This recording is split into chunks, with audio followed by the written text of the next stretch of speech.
Hey everybody, this is Rydo and we're back to another live stream of Shadowverse. Today is Wednesday, December 30th, so one more day until the end of 2020, as if something is going to magically change. Uh, that's not going to happen. Like, just because a number changes on a man-made calendar. Uh, Starting off on the negative step, I see. I am. Uh, like okay, let's hop back into this and play some Shadowverse and start on a different foot there. For the accountability section, I played Sam & Max Hit the Road. I thought that Sam & Max Freelance Police, which was supposed to be the second game before the Telltale Sam & Max Save the World series happened, but apparently that didn't occur. So I've now pretty much played of um, all of the things that you could play as far as Sam & Max, with the exception of the new remasters of Telltale games. We need a private match to play. Apparently there was private matches we could have been playing all over the time. We also have victory royales, victory rewards here that seem to just constantly go. And so let's see. I will make a private match. I think that's all we really need to do, right? And then I probably don't even need to make a private match. I probably just need to open up the Discord again and join somebody else's private match, because that's really the only way to do anything here. I played all of Sam & Max Hit the Road, but I will say there was a lot of frustration on just kind of how slow that game is, and how little there is uh, as far as voice acting and dialogue. Like, it definitely feels like a game where the where there was such a focus on um, cartoony Looney Tunes type experiences that there was not a good experience on just having more comedy. In a funny way, I still feel like Sam & Max Hit the Road is a better Sam & Max, probably more true to the comic book Sam & Max than the Telltale games, and the Telltale games just were kind of over overwritten, very long, very repetitive visuals, where in Hit the Road you get a lot of scenes that barely have anything at all. There's a Tunnel of Love scene, for instance, where you see the entrance to a Tunnel of Love, and all you can do is walk to the left of the screen, to the right of the screen, or go into the Tunnel of Love. There's literally no people there, there's literally no items there, but it is fully animated. It is fully the experience that you would uh, uh, want.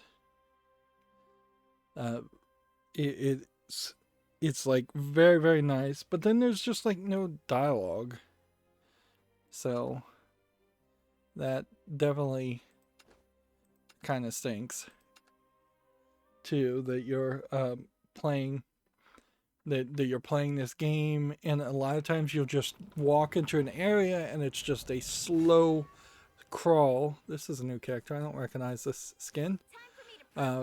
It's just a slow crawl to go from one location to another location, and maybe you walk up to a person and then you have a conversation with them, but the conversations have at best 8 choices.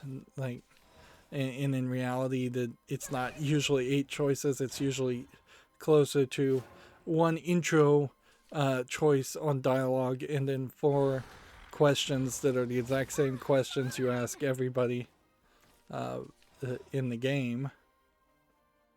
All right, let's see.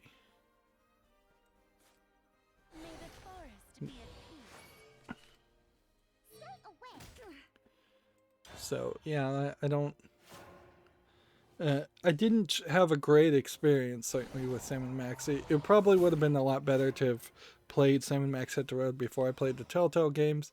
Unfortunately, those games were just not available. Hit the Road was just not available at the time that happened, that game came out.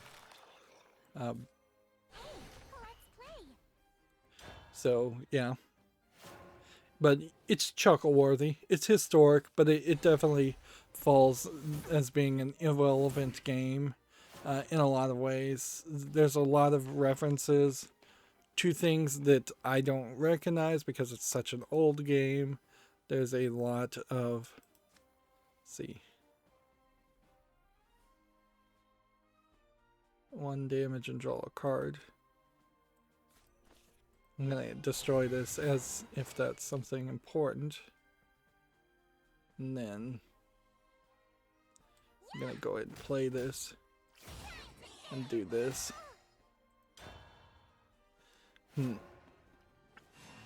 But yeah, it's something I'd say if you like Sam & Max, you should probably play it. But or if you have nostalgia for it, you should probably play it. But that's about it. I can't really recommend it. The whole series needs a reboot. It needs probably number of fairies in your hand is quite a lot. Yeah.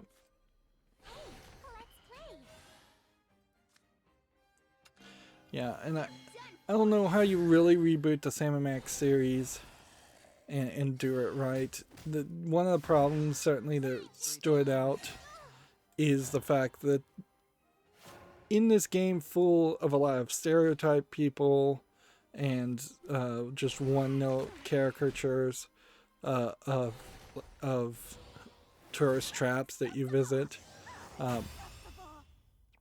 there's kind of just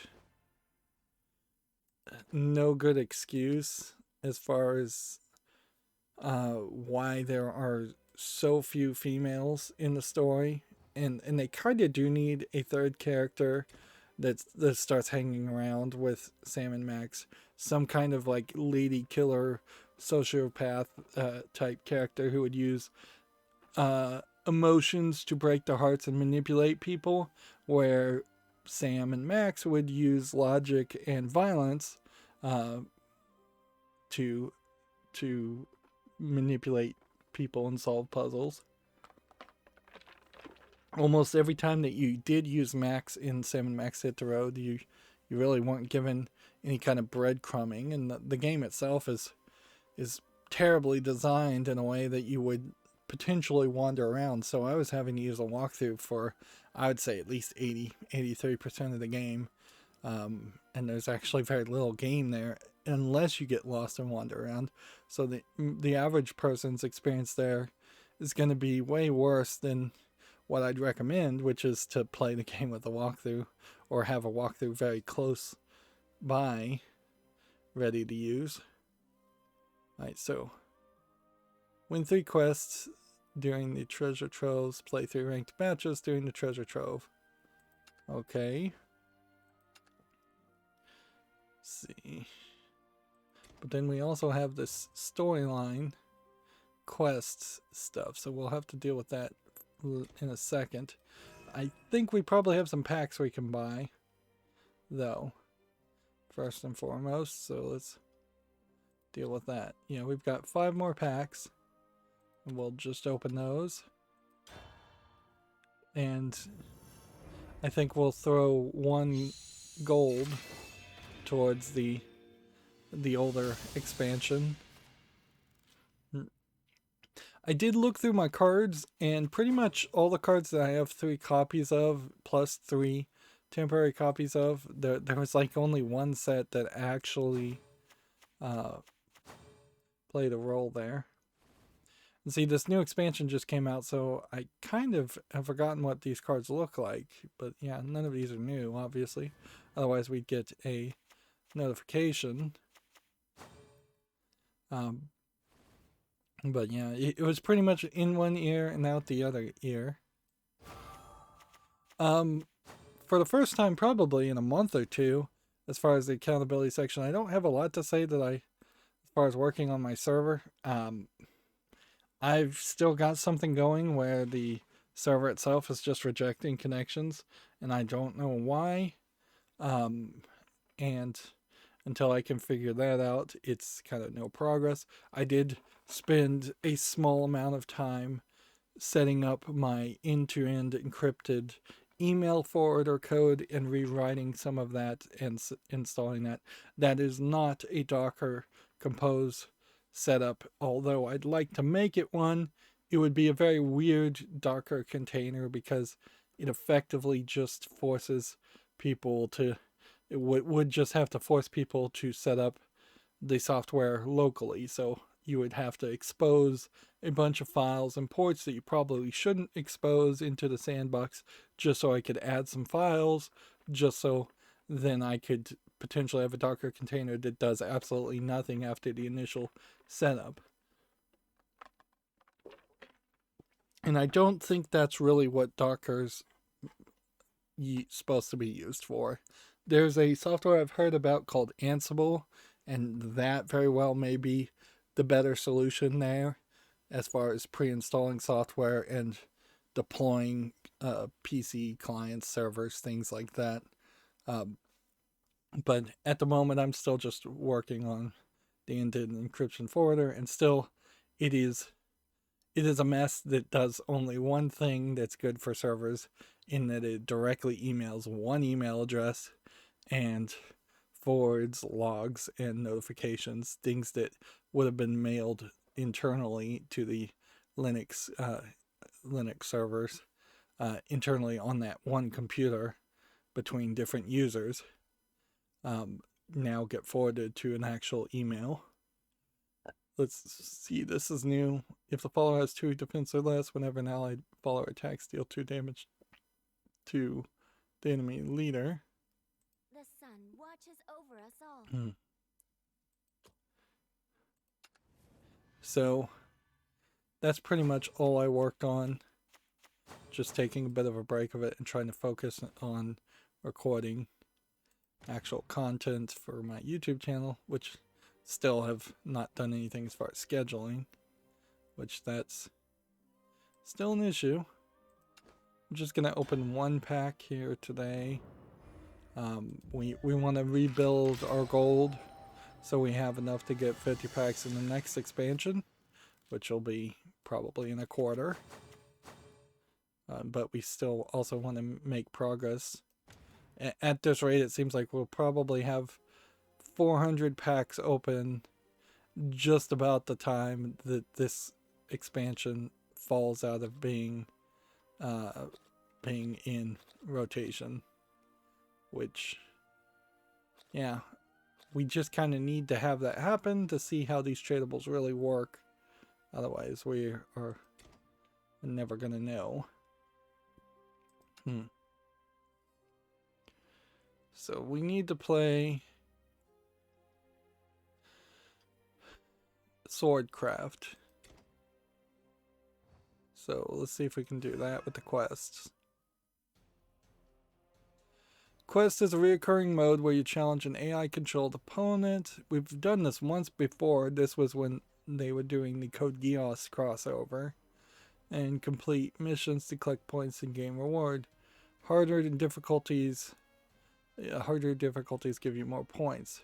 Defeating the same opponent 4 times or more on beginner and expert, and 4 times or more on beginner and expert, and earn more points. Earning points will get you exclusive rewards that are only available in quest mode. Once per day, you can challenge Seofawn, defeating them will reward more mission points than other opponents. You also have the option to fight Seofawn in training mode, but you won't receive any mission points for the training. Now, if I was to guess, I feel like the way this actually played out is that you can actually play this guy multiple times, but you can only win one time. where you can play these other guys multiple times. To activate bonus point bonuses, you do a reward. And I guess we'll select, any swordcraft deck we want. So let's just go with this unlimited swordcraft. And who did that choose to fight? Was it the easiest guy, or like we didn't really click on somebody? I guess maybe we had already, by default we clicked on somebody. Nothing personal, but I won't hold back. Alright, well, let's go ahead and try and play.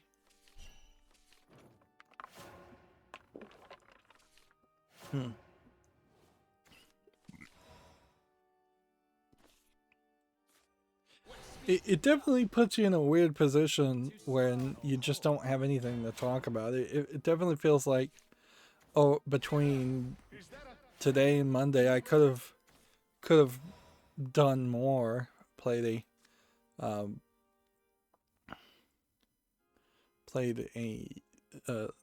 another game, or done a Lego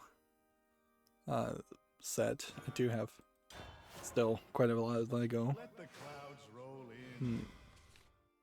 I've hit a point where I am having to think about how could I move all my Lego without losing all the pieces, because it's not something that you could just easily put in a box, because the pieces will break off. You know the pieces will break off, so you probably want something closer to a Tupperware, something plastic that is fully sealed and has very small gaps or no gaps at all. Maybe a fully waterproof or airtight piece of plastic container, and then the price just goes up and up when you think about that. I mean, you could certainly do like trash bags inside of cardboard boxes, but that certainly wouldn't be very nice, and there's still a lot of static cling that could happen around something like that.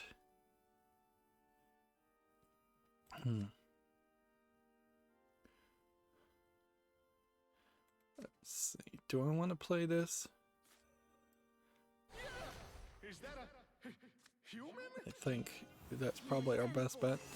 This guy's probably going to play some kind of strategy. We don't even know what the challenges are.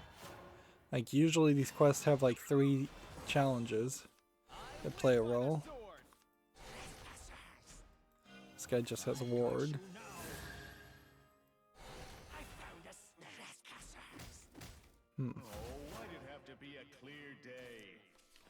Alright, so this has a ward, this has a ward.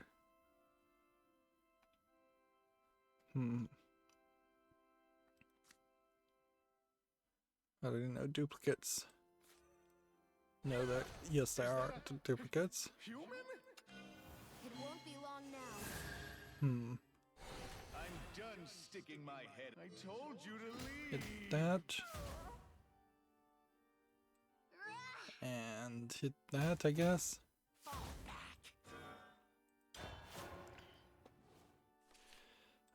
So yeah, since there really isn't a lot to talk about, then I guess we should probably just cover the video game news and have a relatively short experience today. There's kind of no reason to stretch it out.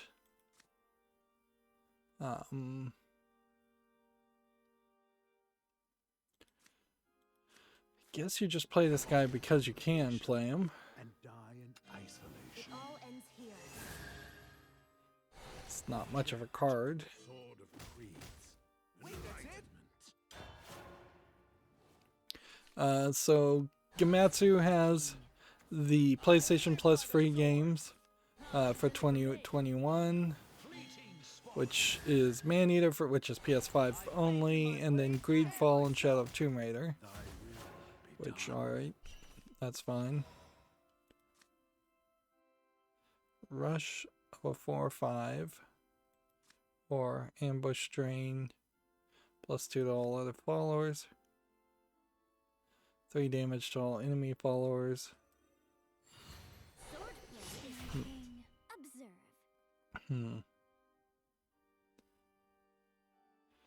Observe.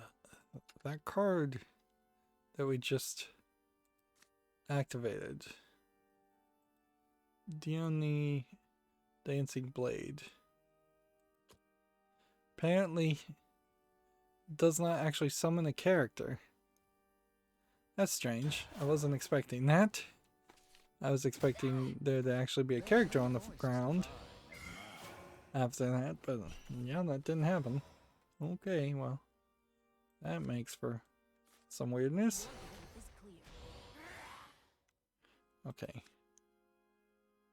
Ambush Drain. 10th turn or later, both characters draw 5 cards. Rush. Forward march! Raise everything! Oh, no, See. you don't! Flames of vengeance! Tech Raptor has an article, everything we can learn from a new Psychonauts trailer, which apparently Psychonauts is coming in 2021. I kind of believe that at this point, since Microsoft is now in charge. We've got some characters here that are just like rough pencil sketches, and we have some bits of hints of what this game is going to be. It's probably going to be a 3D platformer, and it very well might be one of the last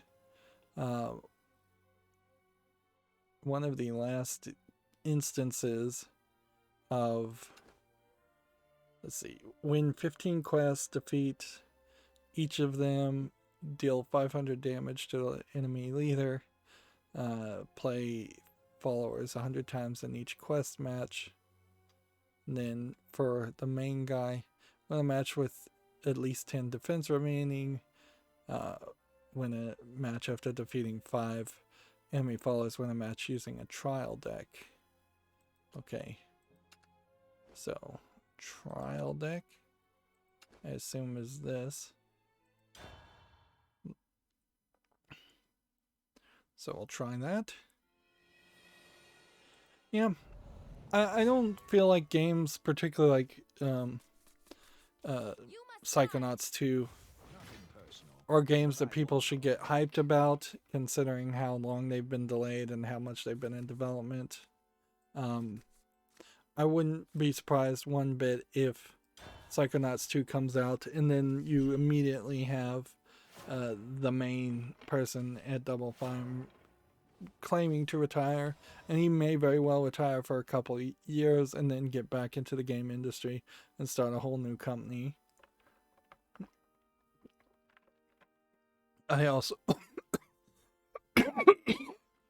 I feel like the main guy at Double Fine is fairly old, and he could legitimately retire.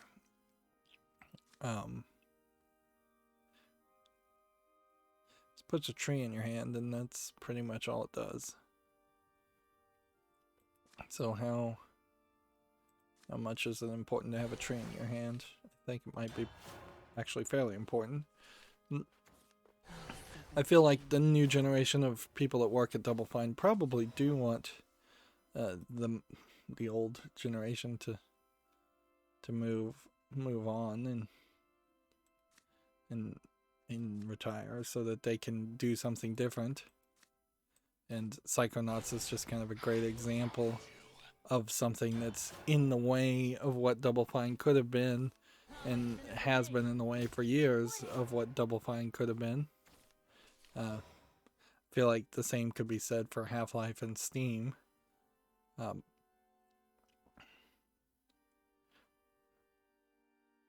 Let's see.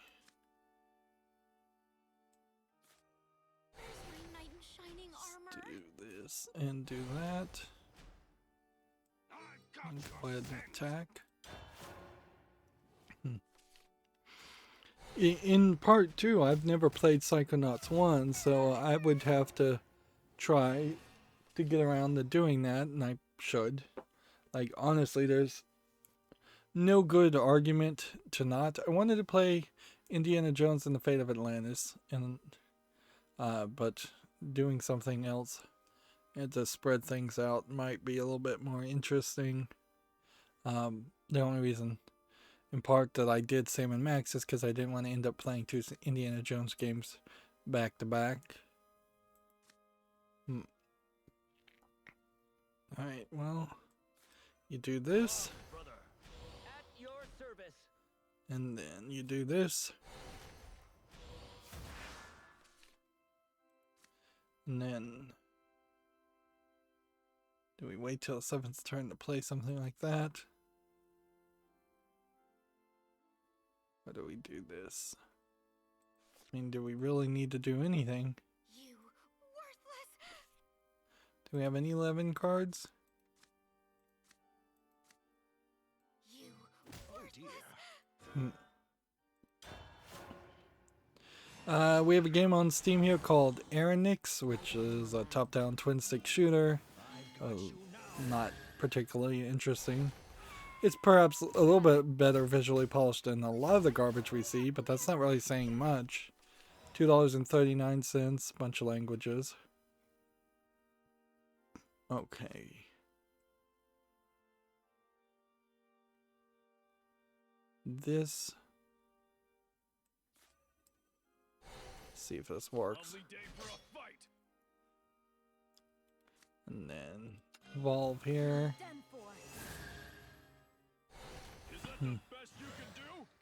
To hit that. And that. And then that. Yeah, I feel like you're gonna have to play a lot of ward characters to beat this guy, and so swordsman is just not gonna really work. I don't think Forestcraft is particularly well suited for beating this guy either.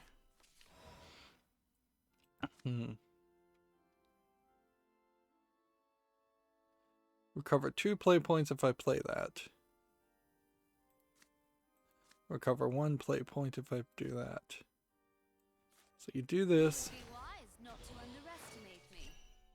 And then now we could either do pinch to strike, or we could do this, recover 1 play point and not do anything with it.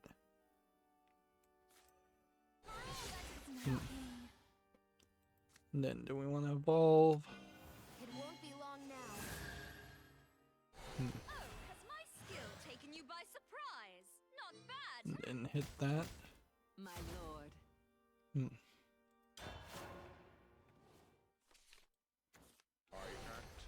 See, TechRaptor has an article here. The Epic Game Store temperature issue addressed in hotfix. I don't know what temperature means. It caused its launcher to spike the CPU temps and run demanding processes in the backgrounds. Okay. Well, that's something I don't feel like we have ever said or mentioned happening in around Steam. Well, I just blew that. No subject of mine will be forsaken. Let's see, do we have anything that has rush? I found you. Interesting. This triggered this. If there were fewer allied followers than enemy followers, recover 1 play point. That triggered after this card played, so that's different than what I thought it would do. It all ends here. The forest, illuminated by my blue, the fury of the forest. My lord. Let's see.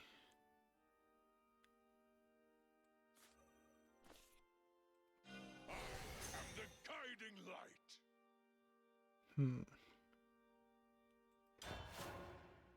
Yeah, that the Epic Game Store is still not really attracting me as a customer, and I feel like it's there's definitely legitimate concerns here, and it's not just because I'm being stubborn at this point. Like, a lot of the initial complaints you certainly could make against Epic Games Store versus Steam feel like they could have been ignored, but you still have these issues that show up. 5 damage to an enemy follower. I don't think we need to do that. Feel like you do something like this. At your service. And then I feel like you do something like this. The guiding light. I've got your scent. That. And that. Oh man. This one has skybound art. Didn't plan for that. But he's out of cards, so I can probably win here if I'm careful enough.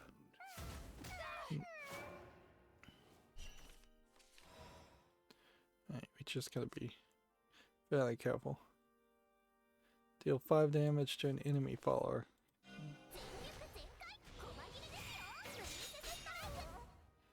Hit that. Draw 3 cards. And summon. I don't think that's the right move. This is our way out. Start with that. And then don't play that one. Maybe play this one. Just play this first. Draw a card. That'll give us more options. Do rush or +1/+1.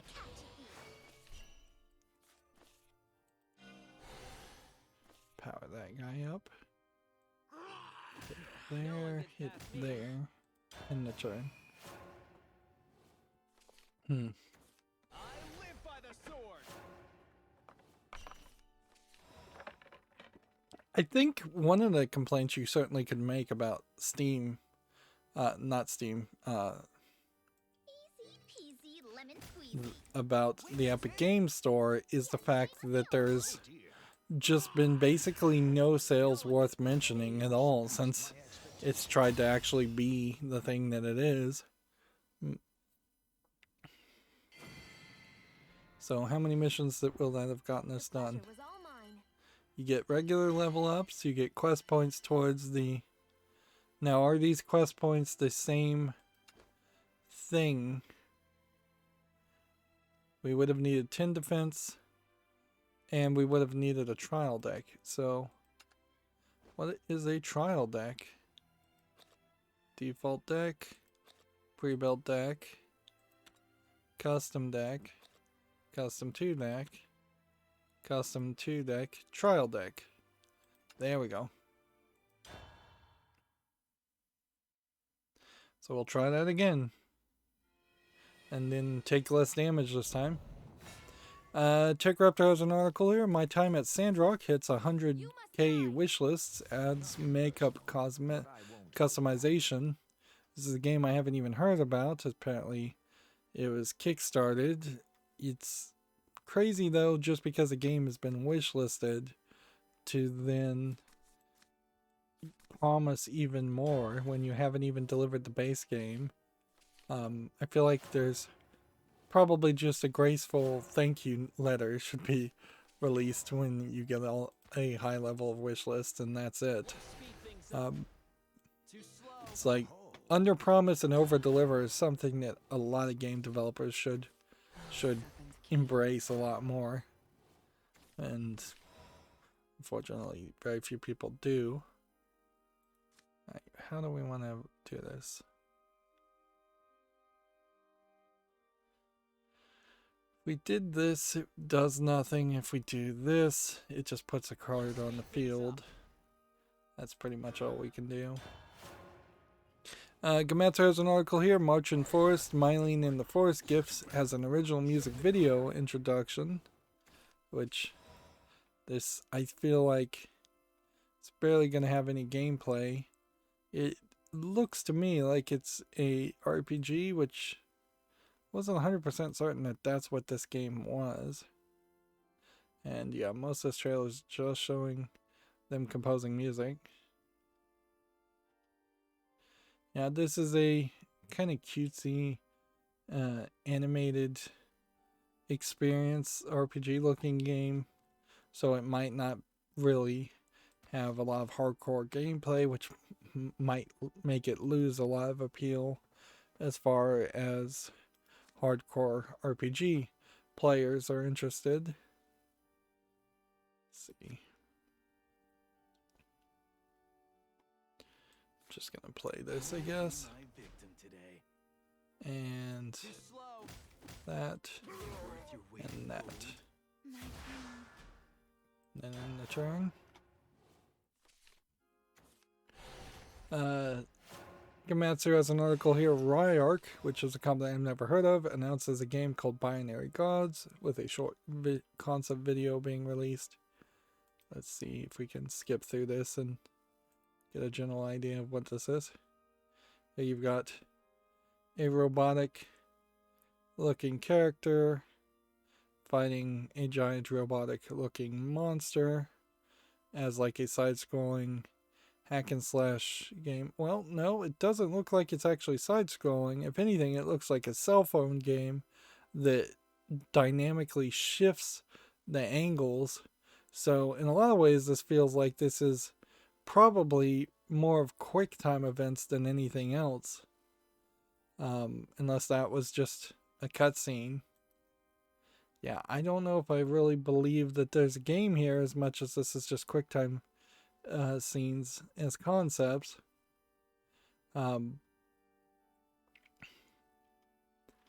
Yeah, that's the kind of announcement video that you don't really want to have, because it's, instead of intriguing me, actually made me less interested in it. Let's hit that. There's only been there's only been like a couple of QuickTime event based games that really worked well. Asura's Wrath would be pretty much the only one I could think of. I don't mind a game that's heavy on QuickTimes, but if it's all QuickTimes, and I kind of felt like that was where you'd pretty much hit any button in the same events would happen. Evolve this for free, and then it's a 3-3, which then would become a 5-3. Something else. +2 in rush, which then that could be a 6. Let's do that.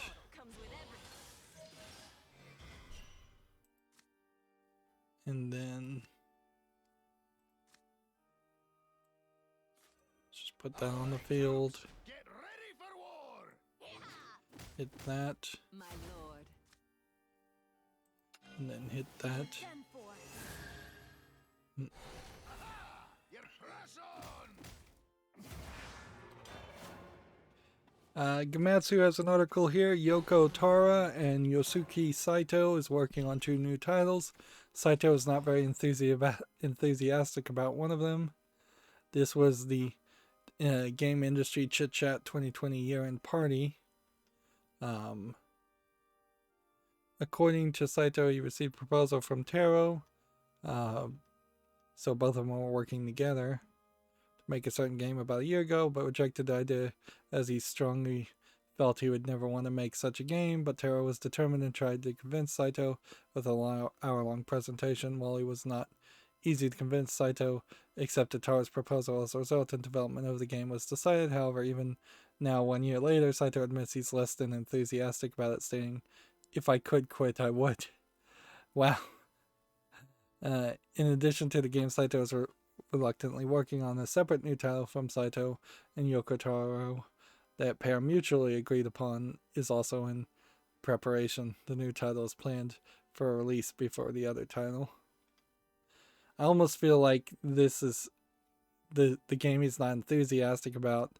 He may jokingly be saying this, Saito, or the game is actually about him and his crazy anxiety wearing the helmet thing, which he's literally the only person I think in the world that has actually managed to do that anime trope of being shy and using that as an excuse to wear such a ridiculous get-up. Won't be long now. There's no time for you too slow. But yeah, that definitely is not really actionable information either, to know that. For me. It doesn't really tell you anything. Threat looms over all the skies. Fleeting spark.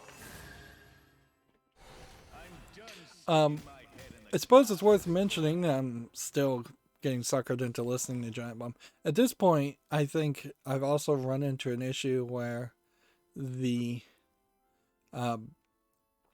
number of podcasts I have to listen to that I actually want to listen to has decreased so much that I'm kind of desperate to find anything of interest to talk about. My crew stands with me. It all ends here. So that's an issue. Giant Bomb had a pre-recorded footage video, and that created a scenario where what they were talking about was a few days behind, which, okay, doesn't really change too much, but they did mention Microsoft seemingly, as far as we can assume, demanding censorship for Galgun returns, and Galgun returns not being willing to do that, so the game's not going to be on the Xbox platforms. And they very flippantly just blew it off, and I mean, this is, I guess, what you can expect from mainstream video game media in the West, is that they blow off censorship like it is absolutely nothing when it doesn't have anything to do with them, and then they completely throw a fit like a child the second censorship comes on their doorstep, as if they hadn't been preaching for censorship this whole time. And yeah, inherently it just kind of shows that even the people that don't come out blatantly and obnoxiously loud, which is like very much where the Giant Bomb crew is that they are SJWs who are smart enough not to go on Twitter and announce it so apparently, but they definitely support that, and the people that have gone out and announced it blatantly eventually did leave Giant Bomb and moved on to other sites. Like I think Scoops, for instance, is what it was called, was pretty much a flaming SJW. I think there was a couple others. I think Austin Walker probably was a flaming SJW too, and they both went out to do their own things and pretty quickly disappeared as being just nothing. Dan Reichard, I don't know if he's really a flaming SJW as much as he was just an idiot that didn't know anything about video games and should have never been hired in the first place.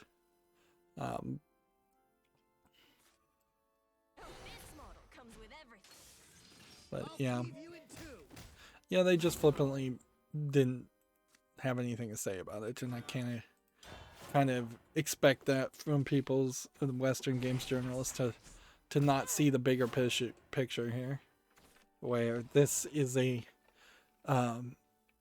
this is going to have trickle down effects to, let's see, Rally 10. Give me a couple of cards. 7. Evolveless Follower. I'm here, just like I said in my tip-off notes. And then this. Troops, get ready for war!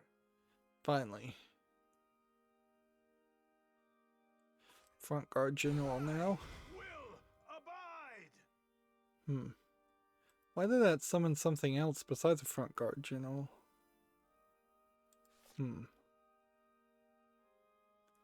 Alright, well. Hit that. An Hit honest day's that. work. Hit that. In the turn.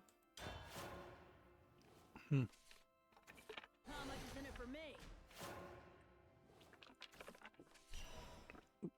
On the other hand, to be fair, I suppose being particularly upset about censorship on the consoles is being somewhat deaf to the fact that there's always been censorship on the consoles. Let's see, let's just go ahead and play everything for fun. An honest day's work. So we might as well just kill this guy. This wasn't An worth it. honest day's work. You surpassed my expectations. Like, there's never been a console that's been completely free of censorship. The only thing I could think of is maybe an Atari or Magnavox before the NES might have really not had any censorship. Alright, so we've now finished all 3 of those and gotten 400 points. That's never going to happen again. So now it's time to do 10. Now, the weird thing about these quests is the points, as it were, don't really get used for much. Yeah, you've got like 150 rupees, and you've got some cards that you'll unlock that are sleeves and animated copies of the same cards. Sears Globe is about the only thing of real value. Card pack tickets also, I suppose, are of some value. But to get these rewards, you really just have to play a lot, and you probably will do that. Alright, so we're now going to take on 10, and the quest missions for 10 are win a match in at least 11 turns. Is that before? Win a match without playing a spell.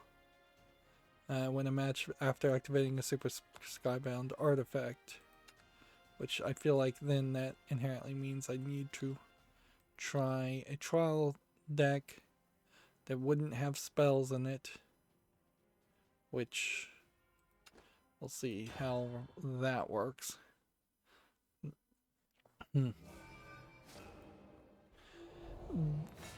Tech Raptor has an article. Koei Tecmo shuts down its Europe and US sites over a cyber attack. Forget. Everything dies one They've day. just shut down their websites. I'm not sure if that means they are ever going to come back up, or if they've just completely shut this down. Probably a lot of this has to do with Silver Winds, and the, as far as we can tell, Russian hack of Silver Winds as a monitoring back-end server service.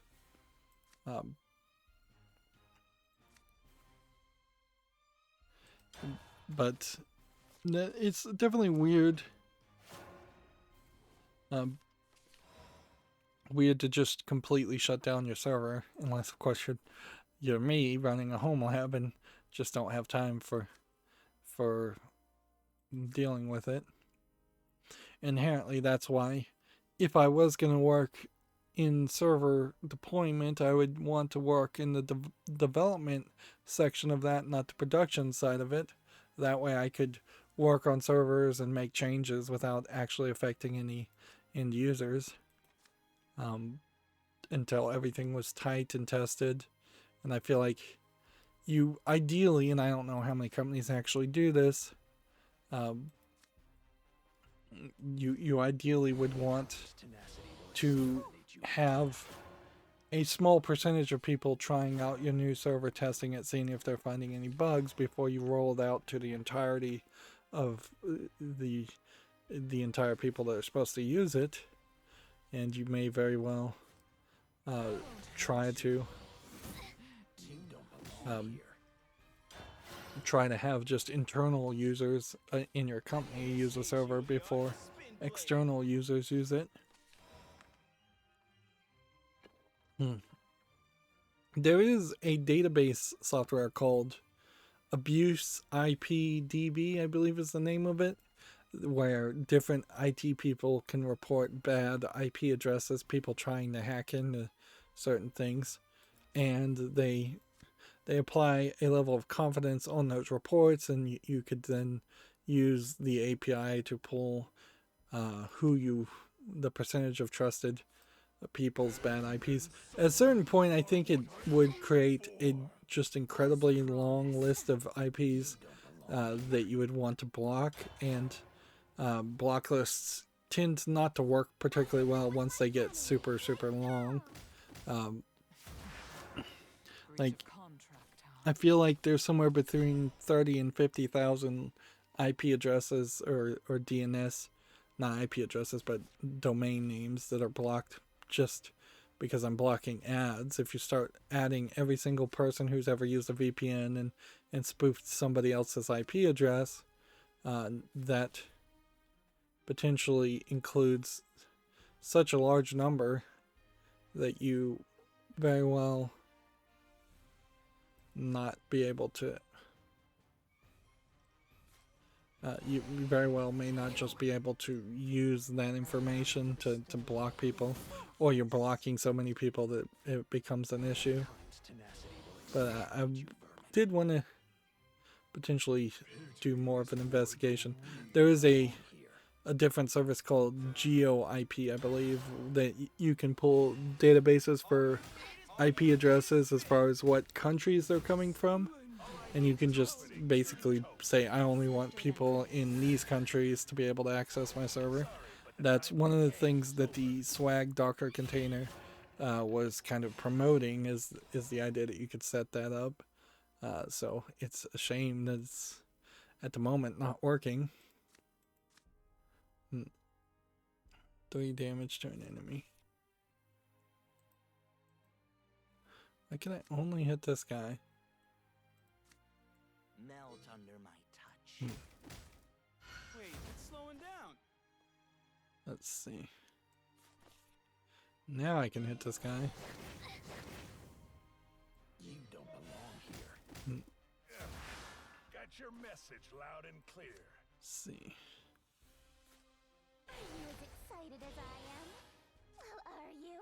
Evolve. Go! Go! If you want me to hurt you, just say the word. There we go. I'm so excited. You have summoned the blade of purgation here. At the end of your turn, if Wrath is activated, invoke this card, the Knight of Purgation. Interesting card. Sharper than grief. And that almost makes me think that this new story experience is the end of Purgation's story arc. I'm done. I'll see you in purgatory. How dare you? How dare you? Alright. Stick this. Is an extension of myself. Let's defile the battlefield. Do we want to evolve? I feel like we should. Hey, check this out.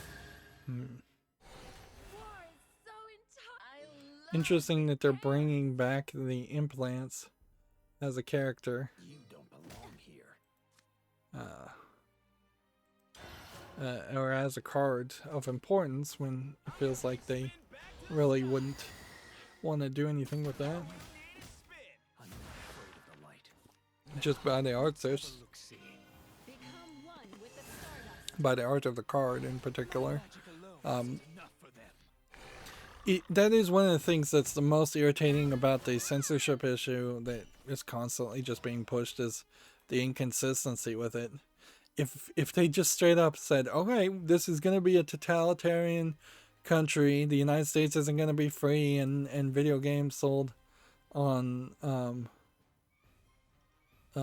Steam are not going to be free, then at least at that point, then I know where I stand, and I probably at that point would just start like torrenting games through from other countries or VPNing to other countries. But it then very well may be so goes the United States, or so goes the West, so goes the world. Alright, so what quests do we need? Did we not play a spell? Yes, I guess we did play a spell. Did we have any Skybound art things? No. Did we win in 11 turns? I feel like I won before 11 turns. Right, well, let's try this one.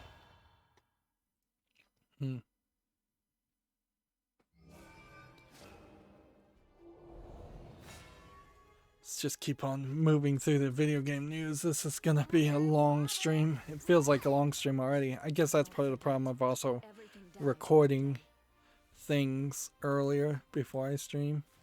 But I was awake enough, so I'd rather get some work done instead of just sitting around doing nothing. Yeah, we have a game on Steam called Nefasto's Misadventure Meeting No Rosie, which I like this animation, and I'm not sure about the game though. Like, it seems like you're kind of wandering around in a virtual world, and there maybe is a point and click adventure here worth playing with some platforming, maybe not. Let's see. I don't know. I just don't know about this. Well, it's early access. It's $15.99. It's English and French with 1 achievement. I'm going to put it on the fall list, but that's a very tentative listing on the fall list. It seems like there's also some boss fights in a point and click adventure game, which feels weird. That definitely was something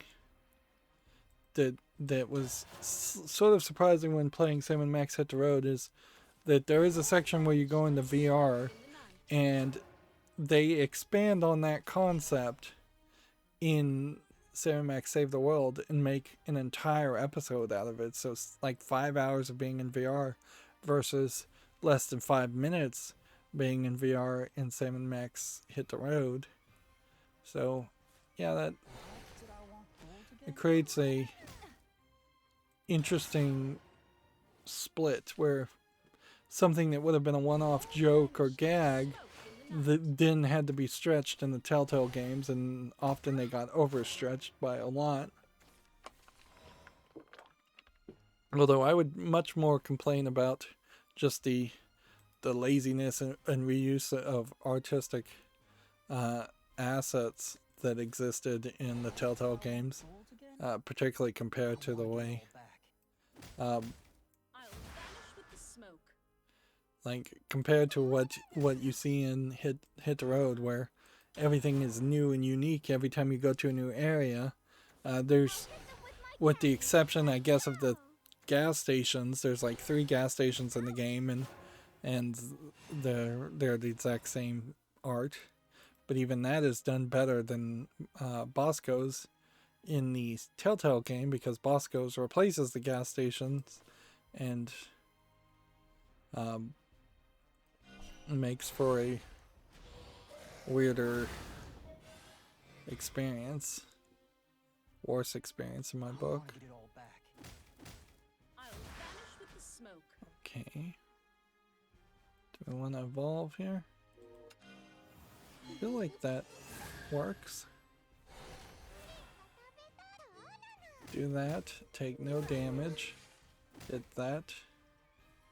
End the turn. We may want to just drag this on to 11 turns. Let's have a look-see. Next we have a game on Steam here called Elemental's Fight, which looks like it's probably a tower defense game or like a Dota attempt to the clone MOBA real-time strategy tags. $8.99 English. Nothing visually interesting here. Although in all fairness, I think even Dota and the big MOBA games very well run into that issue. Mother, father, please. Let's see. That worked better than I had expected. Although I guess probably could have evolved something and done more damage. It'll all vanish like smoke in the night. Sharper than grief. Next we have a game on Steam here called Last Man Standing, which is clearly just an asset flip game. Early access, $12.99. Starting to see more games that are fairly overpriced.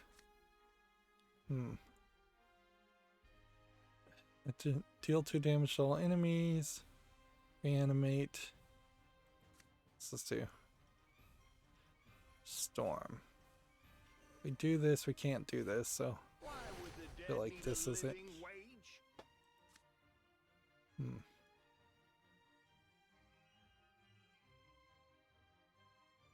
Do we want to evolve here? Do we want to evolve this?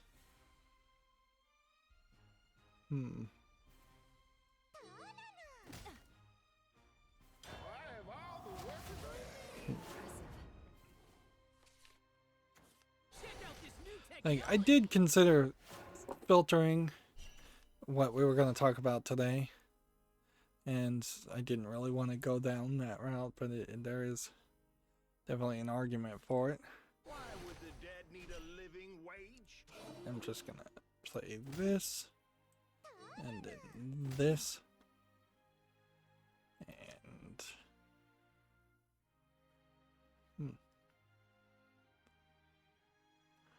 do I want to play this so I take less damage?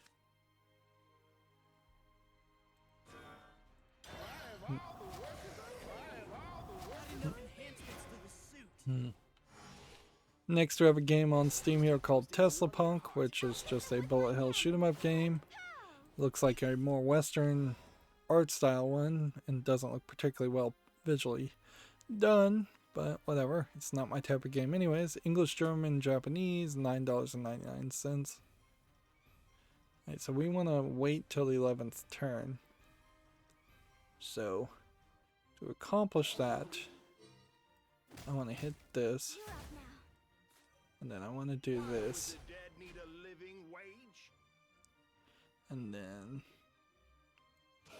hit this. And just do this. Another successful delivery.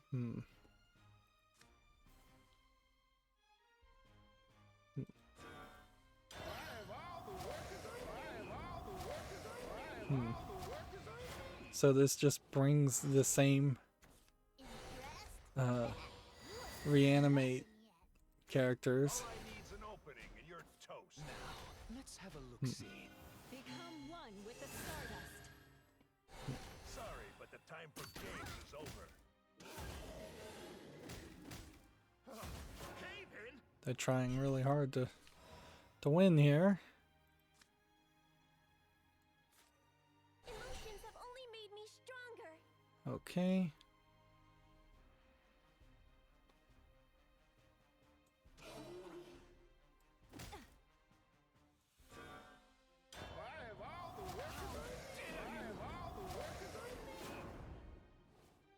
Engaging battle mode.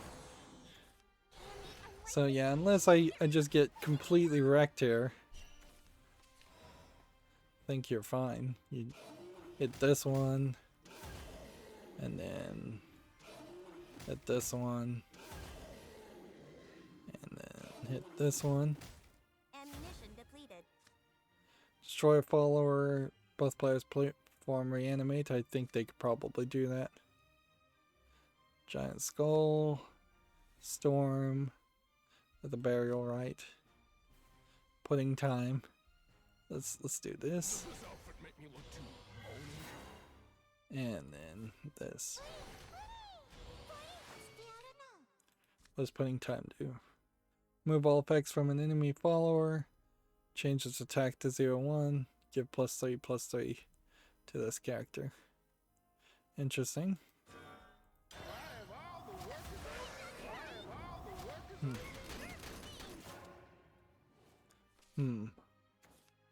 can I find inspiration?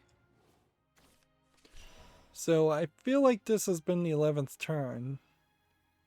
So I'll probably not want to do too much here. That's crazy. My cannon, like pow! We'll give it one more turn.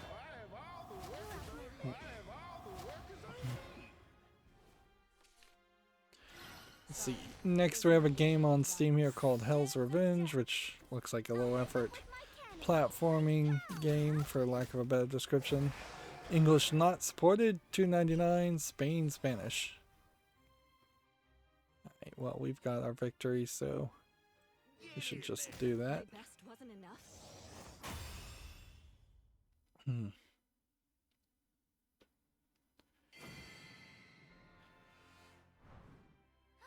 did it! Did we cast a spell? Yes, we did with pudding time. Oh man, I could have probably won that without casting a spell. I didn't see any skybound arts though, so we should continue with this and try forced.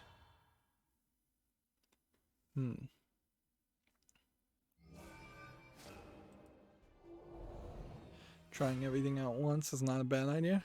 Here we have a game on Steam called Desert Butcher, which I feel like there's either been several games that end in Butcher, or just several games that are the same low effort asset flip first person shooter game.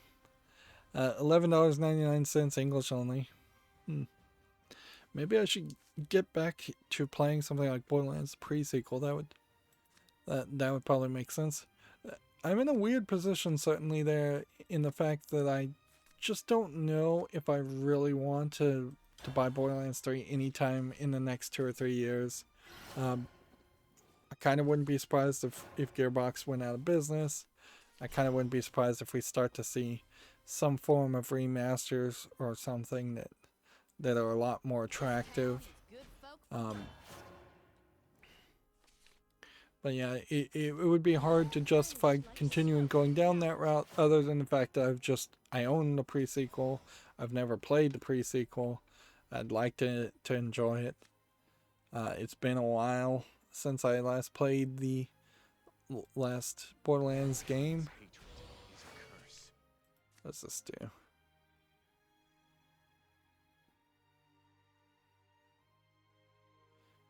If this was attacker increased, the defense was increased, how would we increase it? Particularly not casting spells.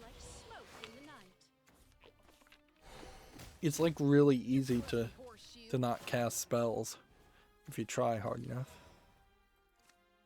We're also looking for anything that would have a skybound art, for sure.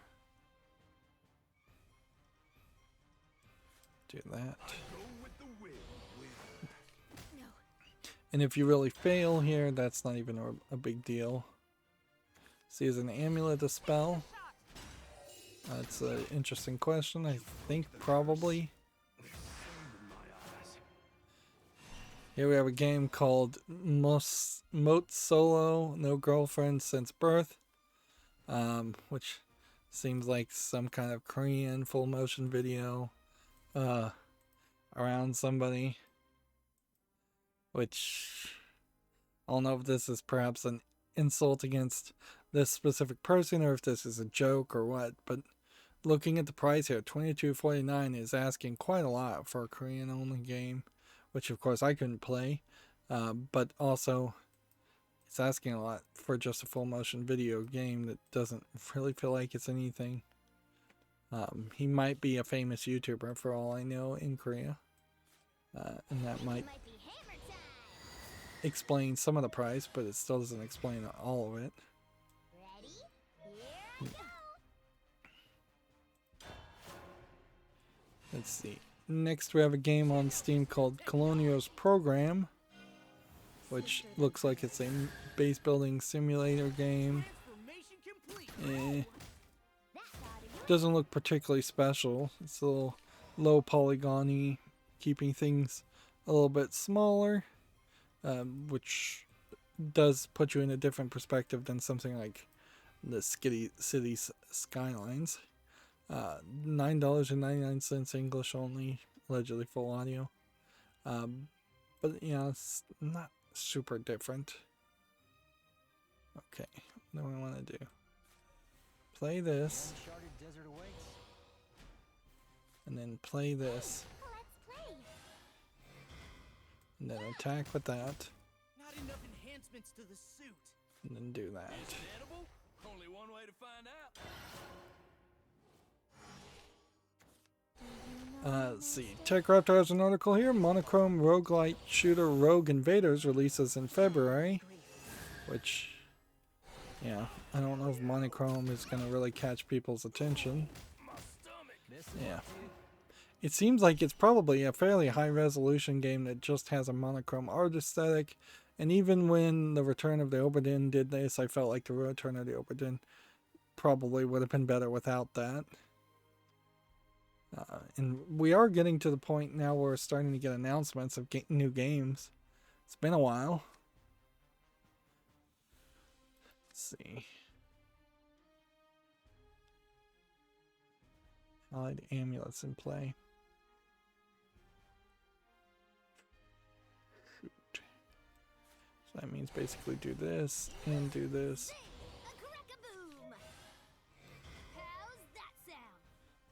And I guess maybe evolve. You're done for. Hmm. Ride the lightning, baby. Grease lightning, baby. Master. Go ahead and hit that. We've got 3. Is it edible? Only one way to Might as find well out. might as well play things.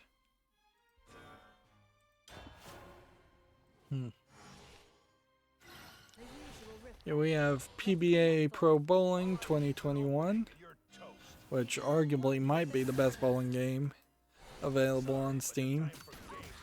I guess the real question is, do you want a bowling game when there's potentially no input connectivity there for anything like a Wiimote?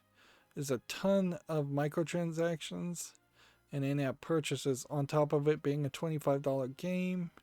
Bunch of languages. Yeah, it just seems like that is way too expensive. Way too expensive of a game. Certainly it's a niche genre, but I don't think you can screw around with people that much too.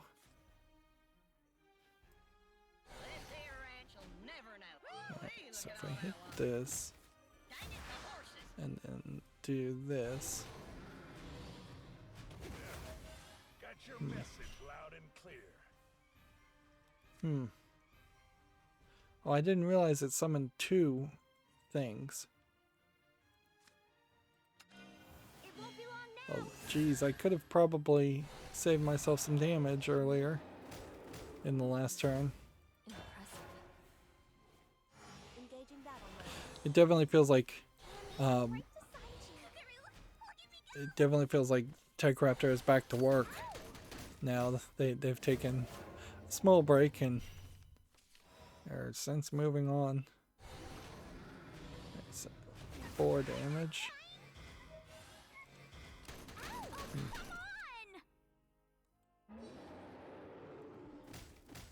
Ammunition depleted. Could evolve, but there's kind of no reason to do that.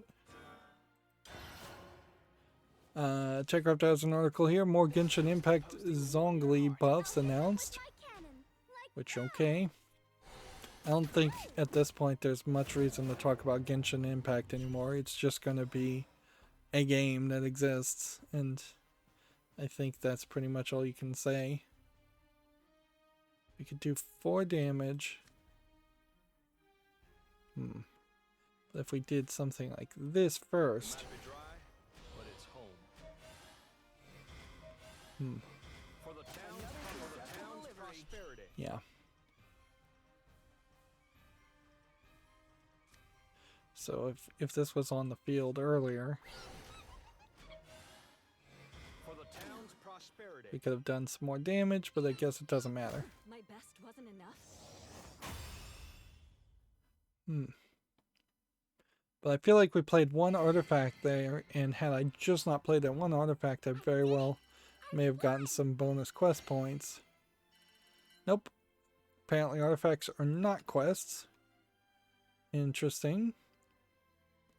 So we're now just trying to get 15 match wins, deal 500 damage to the enemy leaders, which that's just going to be grindy. Play 100 followers, we're going to get that done. We're still looking for a super skybound artifact, though. So if that's not a card, then there must be something in one of these pre-built decks that has that ability. And I guess the question is, do you have to win and play a super skybound effect, or can you just play a super skybound effect and be done? Everything dies one TechRaptor has an article here. Nintendo reveals best-selling Switch indie games of 2020. Apparently it was Hades, Streets of Rage, Spitfire, Moving Out, Ori and the Will-O-Wisp, Carrion, What the Golf, Shantae and the Seven Sirens. I want to play that one. That's pretty much the only one so far. Hades I'd play, and Streets of Rage 4 I'd play. I might even do Ori and the Will-O-Wisp. Carrion's alright. Super Mega Baseball, Subliminal I would want to play. Sakuna of Rice and Ruin. I could see playing that. And let's see, Kentucky Route Zero, Crosscode, Bloodstained, Curse of the Moon 2, and Neon Abyss. These are the best indies, which probably eliminates a lot of things by Nintendo's definition of indies. There's really no good reason to support Nintendo, but I was thinking, hey, if that stimulus check actually shows up, and it's a big amount of money from the government, maybe I'll finally just pull the trigger and get a Nintendo Switch. Like, that's pretty much all I could think of doing extra. Either that or just sitting on the money. The right move, obviously, is to sit on the money, but the found money frivolous response would be, hey, get a Nintendo Switch and get a couple of those Nintendo games. It's not like I really have time to play the Nintendo Switch, but at a certain point, that's just old age in a nutshell, is that you have no time and you have more money than you do have time. Something that costs 3 and put a copy of it. I will vanish with the smoke. Where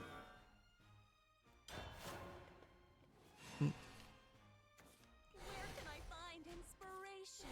But yeah, computer-wise and buying more computer stuff is kind of silly, because at a certain point I would just be buying equipment to replace equipment that doesn't, I think, need to be replaced yet. Let's see, if I did this,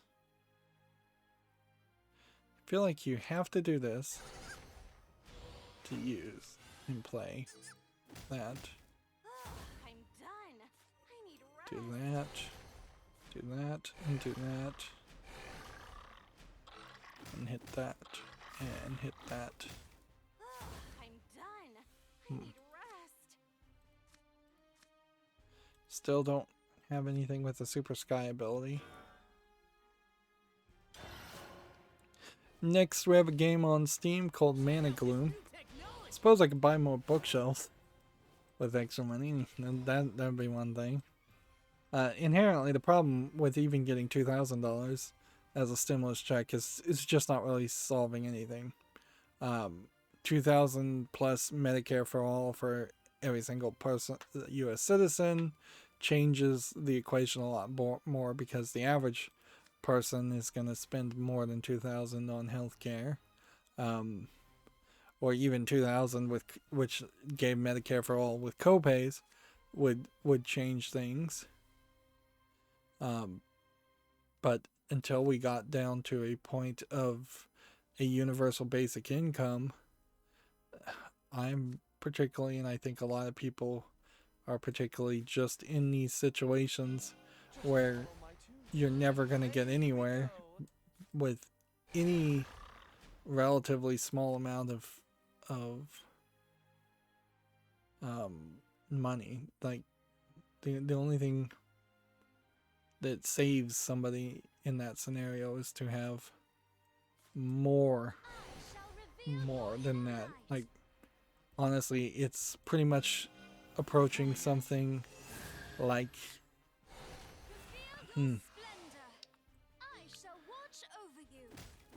like $100,000 to $200,000 if somehow the government just wanted to completely eliminate mortgages for everybody. That's the beginning of a life-changing experience there. If people are able to actually own houses and banks are defeated as the competitive superpower to the governments of the world.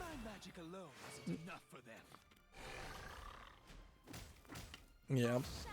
Even if you just reduced mortgage payments and publicized the banks and the government took control of the banking, that would probably half of those followers attack rounded up.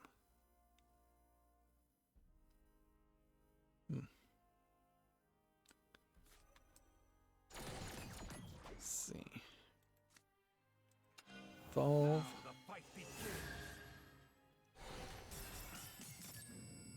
But yeah, massive reductions in rent would help a lot, although a lot of people at the moment are probably not even thinking about rent and just trying to think about feeding themselves. Massive reductions in food costs would help a lot, but that's not just $2,000 one time, that's $2,000 every month. If that was what they could do, then that would be potentially game-changing. But that's certainly not something that I think anybody is legitimately offering.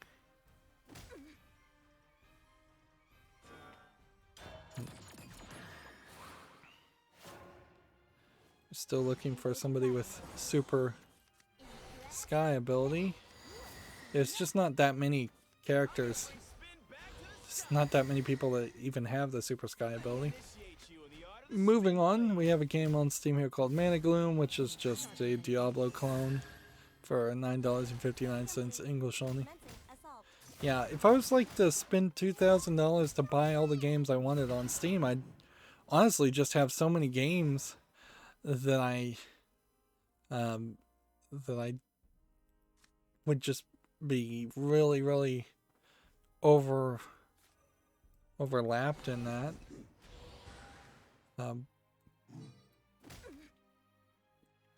Yeah, I don't know what I'd really accomplish by that. Like, sure, then the wish list would be completely empty. So what? I'm not capable of making more content, and with $2,000, I can't legitimately hire anybody to help me make more content. What does this do? Super sky ability, super sky ability, super sky ability. No. 8 play point orbs. Banish all cards in your deck until you have only 3 remaining. Discard your card. These are all really, really bad cards to play. Yeah, I don't know if you really would want that.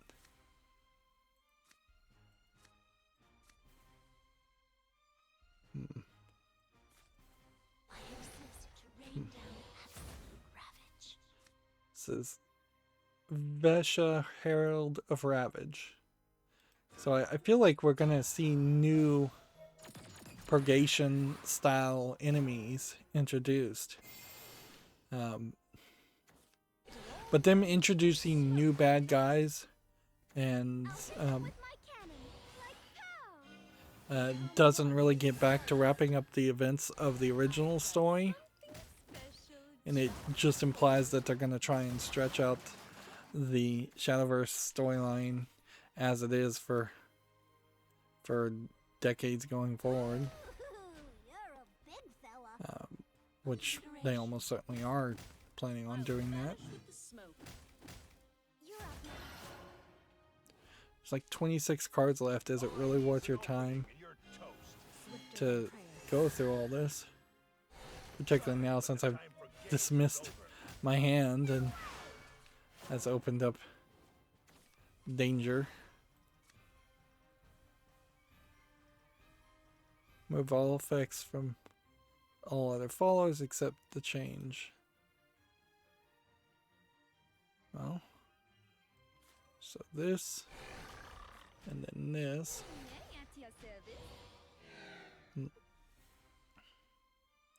Meanwhile, you just have to kill that. Let's give it one more turn, and then let's just win. Like we're defeating doing damage and defeating enemies, and that's making progress. Anyways. Yeah, it's pretty much nothing. Alright. My best wasn't enough.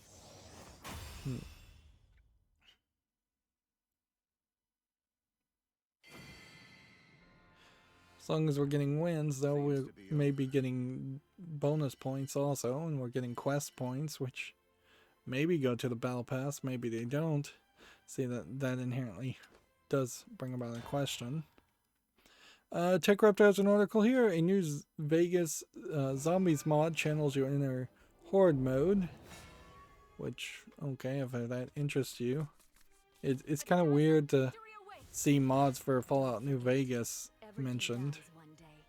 I haven't watched that YouTuber that was doing a bunch of the lewd adult mods for Fallout and Skyrim. Like he probably has been on his best behavior because he's been like family guidelines struck. If I was to guess.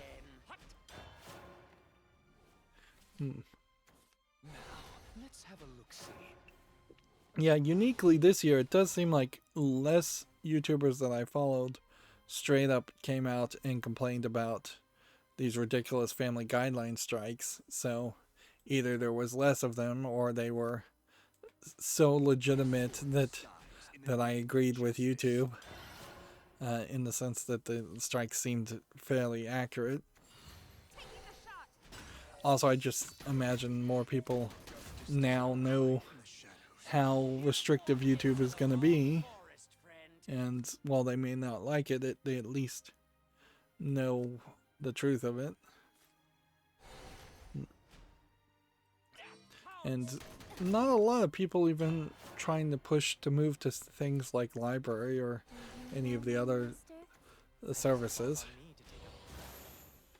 Here we have a game on Steam called Grave Complex, which seems to be like an asset flip construction game. Maybe there's a tower defense pattern here you're trying to build, where you build traps and run the people after you into traps. It's early access, which is a game that doesn't really deserve to be in early access for $8.99, which is way too expensive. Whenever my defense is healed. It tastes better than it looks. Let's see.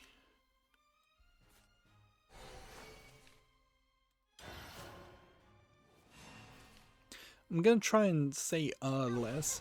I've wanted to do that for years, and I've been very, very bad about actually trying to do it.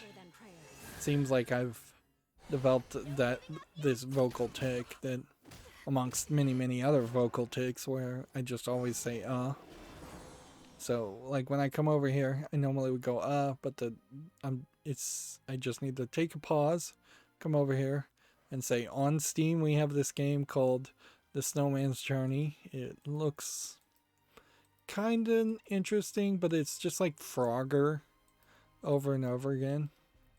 Of course, when I'm trying to train myself to do something different, then I'm not talking directly off the tip of my tongue, and then that kind of delays everything. This is $4.24 English full audio.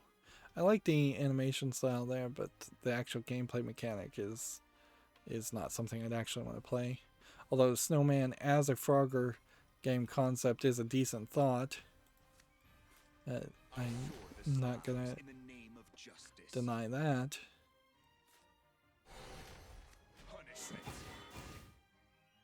Bash an enemy with...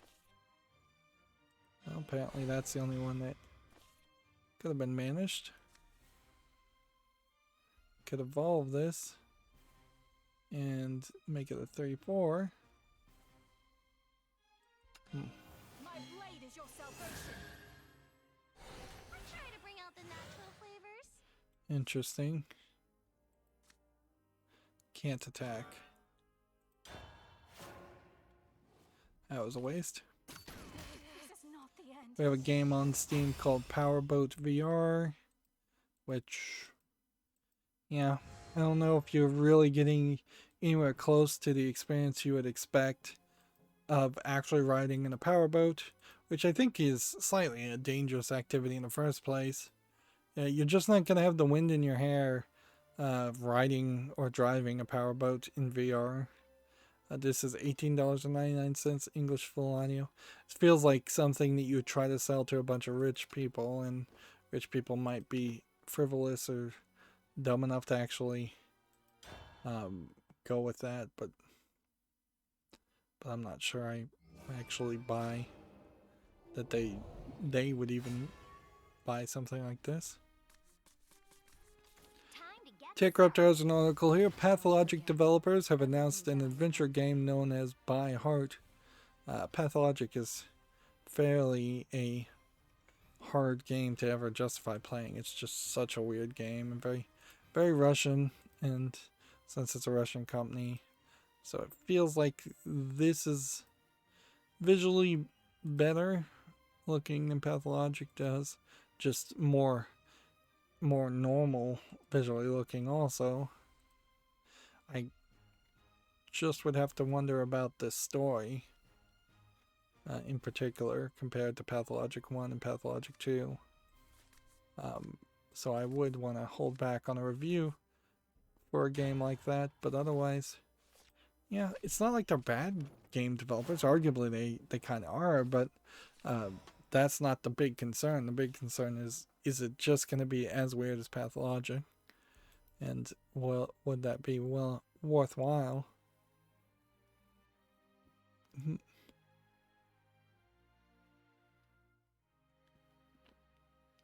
And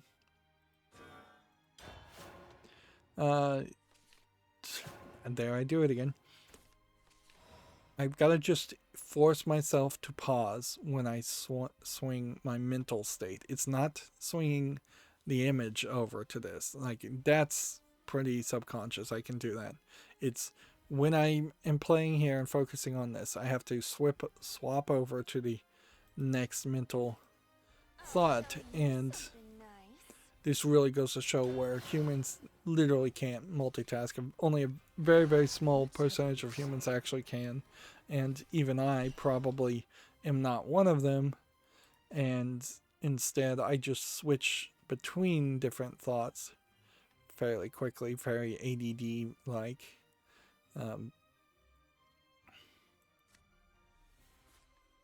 Which on a lot of levels,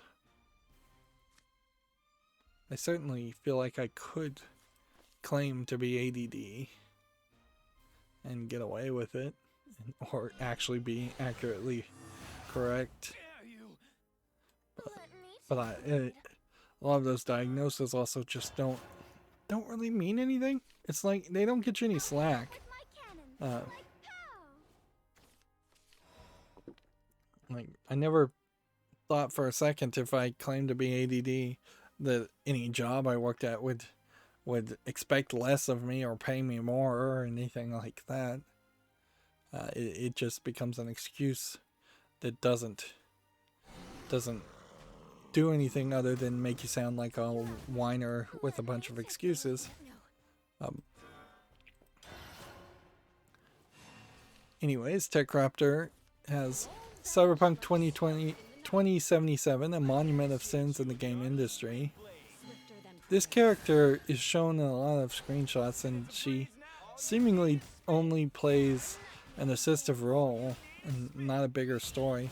Almost certainly she was going to be your main number 2 character before they got Keanu Reeves in the story, and then Keanu Reeves seemingly took that over.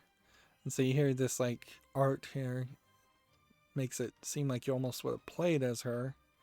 And I wouldn't honestly be surprised if that was going to be the case, instead of having you pick your own appearance, that they were going to at one point just have her be the default character. Sink into degeneracy. Wait, it's slowing down. See what this does. Don't try and hide it. Give in to desire.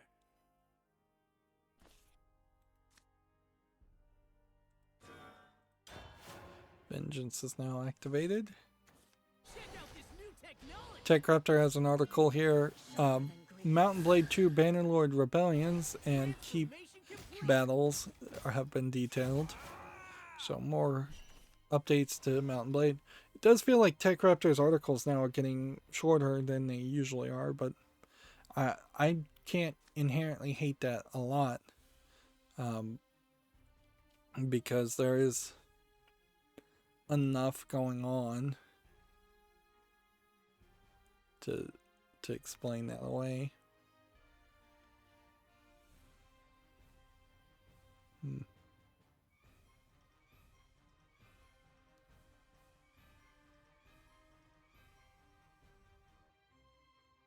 Two damage to an enemy follower. That's probably the best I can do. Not enough enhancements to the suit. Go ahead and evolve here. Come here! I'll vanish with the smoke. Yeah, I wouldn't mind TechRaptor having a little bit more news to talk about. And I wouldn't mind finding another video game news source, but I've yet to hear anything or see anything that even seems like it wouldn't just have redundant information.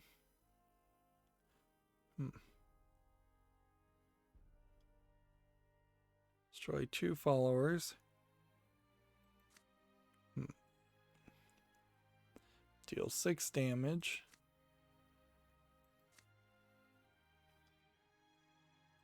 Do 2 damage here. I love you! This character is saying, I loathe you, not I love you.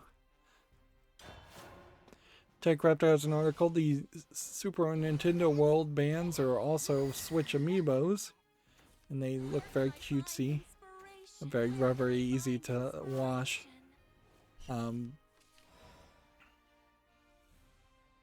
So I guess you probably get to keep the amiibo bands. You probably pay a pretty penny just to enter the Super Nintendo World in Japan anyways.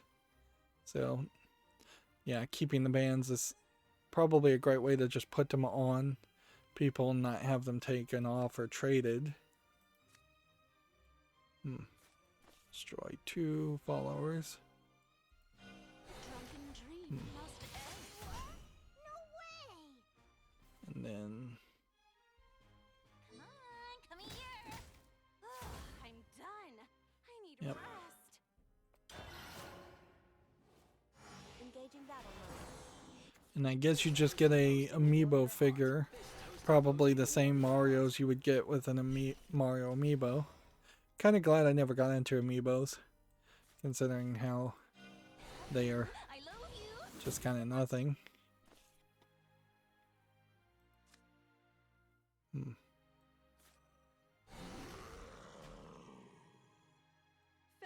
Hit that. Ammunition depleted. Hit that. Another successful delivery. Hit that. Another successful delivery. Impressed? Raptor has a review here for Override 2 Super Mech League. This was the game that Like smoke. had the Beside you. license for one character, Ultraman, and then nobody liked it, unfortunately, even though it had that license. Although maybe it's not that expensive really to get Ultraman license. Anyways, it's not like people know what that is outside of Japan. Sink into degeneracy. No way! Ouch! Have a look over this Draw new a card. contract. Just draw a card. Play a corrupted bat. Finally get a tree. Finally get a tree. Every card I've been trying to play has wanted a Natrian Great Tree. But there's nowhere you can run. Dance of death. Ow. I And then you lost. immediately lose.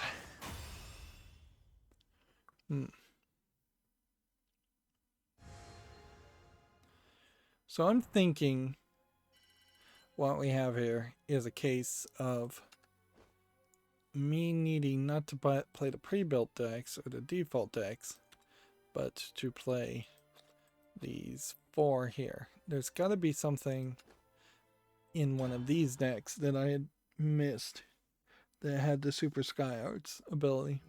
Either that or I've just got to go build a deck. Raptor reviewed Override 2, a 6.5. Has very unique mechanisms and fun combat, but needs to rebalance to be more competitive. Pros: unique control scheme, fun combat mechanics, and interesting match styles. Cons: poor enemy AI, easy to spam attacks, and not enough online players. Which that certainly is a final con that you cannot easily fix. Like, you can't just announce a relaunch and get people to play. And the cost per acquisition for games like this can become extremely high. Too slow. Next, we have a game on Steam called Platformer Blanca, which I think is supposed to be Blanca, as in B-L-A-N-C-A, but whatever. English not supported. Portuguese Brazil, 99 cents. Maybe in Portuguese, Branca is the word for white, where French Blanca, I think, is the word for white. Regardless, that's not a game of any real interest. Let's have a look. CD Projekt Red teases the first Cyberpunk 2077 free DLC in 2021, according to TechRaptor.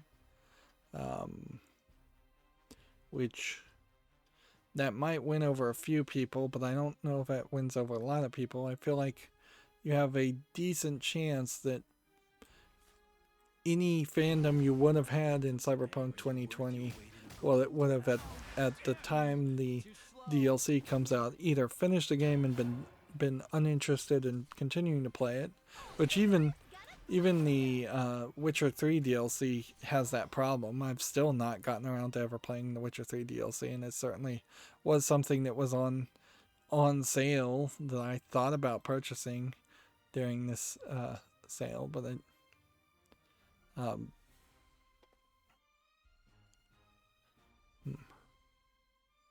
interesting.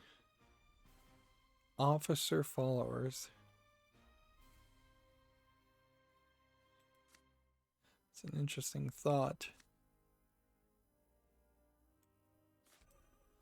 We won't give him an inch. Too slow. There we go. Go ahead and kill that. Rally of 4. Next, we have a game on Steam called Bakery Magnate Multiplayer, which looks like a VR version of Cook Serve Delicious. And yeah, it doesn't look particularly good. And it feels like at some point you have like guns in your inventory. It looks like a gun, and it doesn't really make sense if you're just running a bakery. Yeah, you've got like a flashlight you're using. $5.99, bunch of languages, nothing there of interest.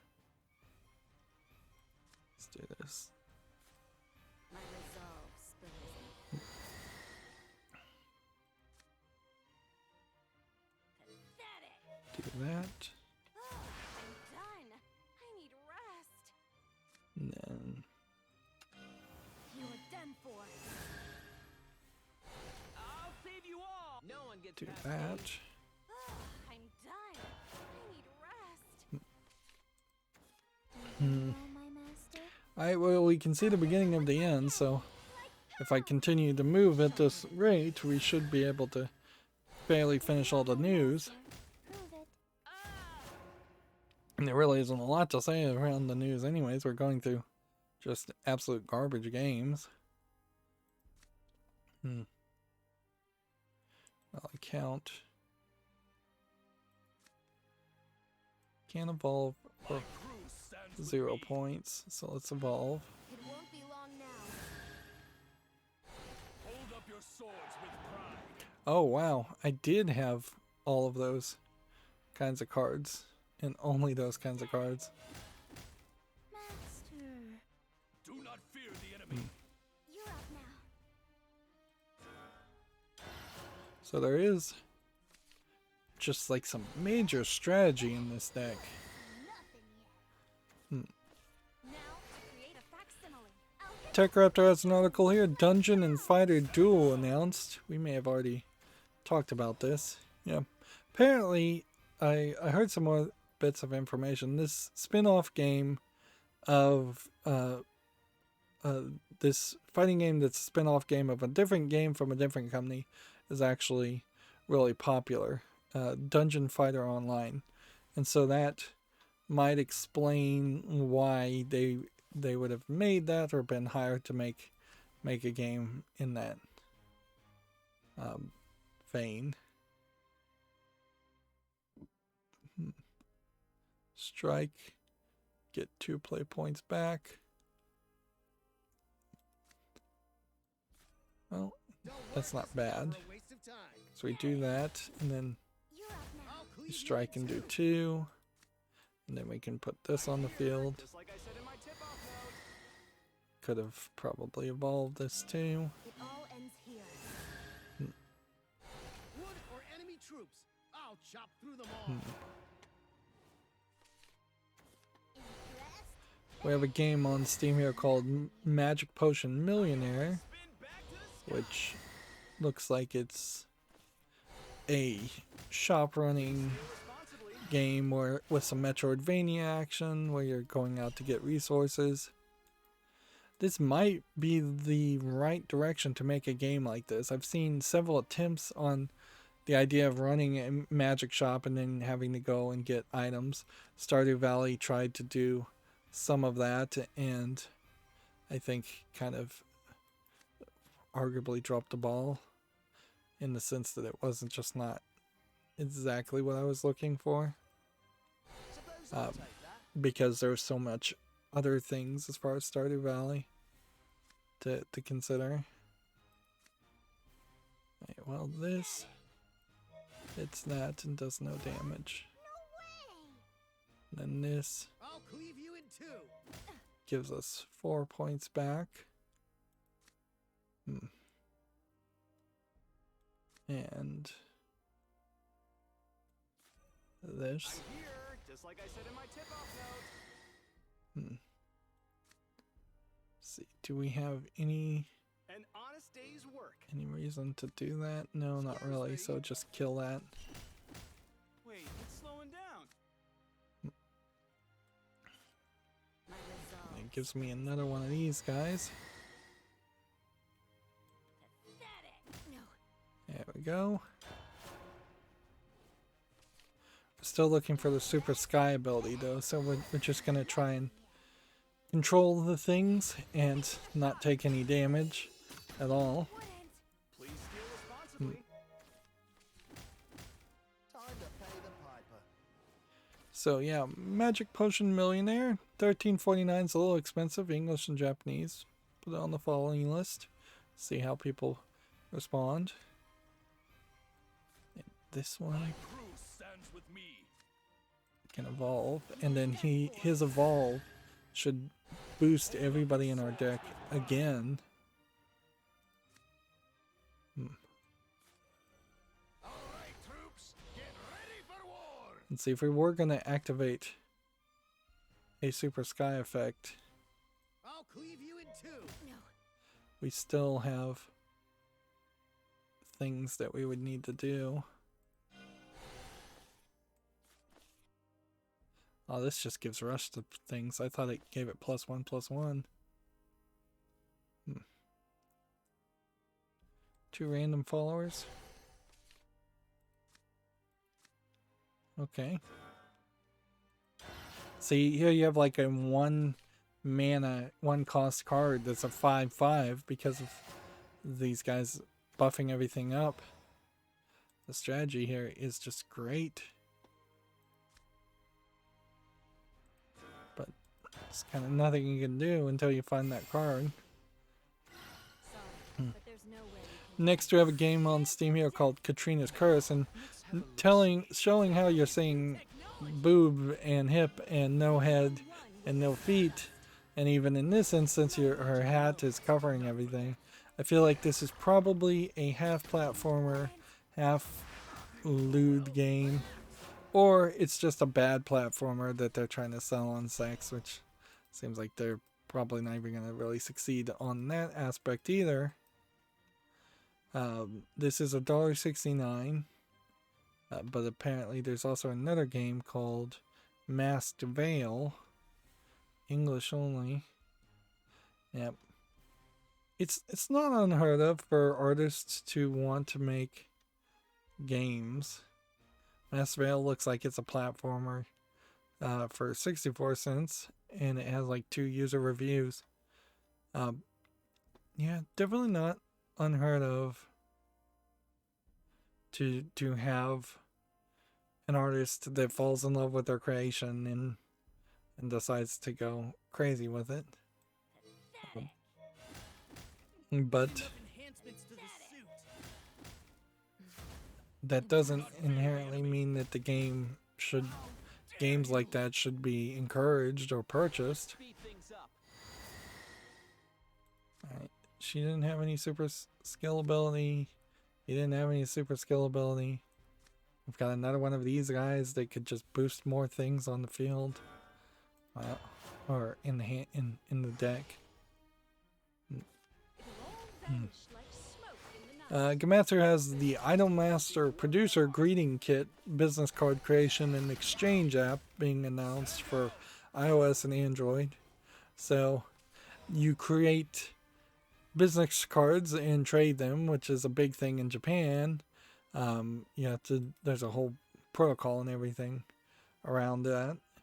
But you're making business cards, I assume, for pretending like you're the producer of one of the Idolmaster characters, My crew stands with me. VTuber singers. It won't be long now. Hold up your swords with pride. This is getting fairly ridiculous. And there's kind of nothing I can do. You either just keep on playing or you win. Needs an opening and you're toast. And the irony is, if I drew like 18 cards and then lost, Time for games is over. Should have been quicker. You wouldn't. finally did some damage to me. Okay. This is a rally of 15. I will abide. And Do not fear the enemies. free up some space. To the suit.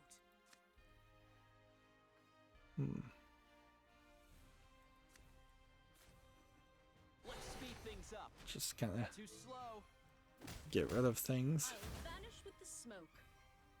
Engaging battle mode.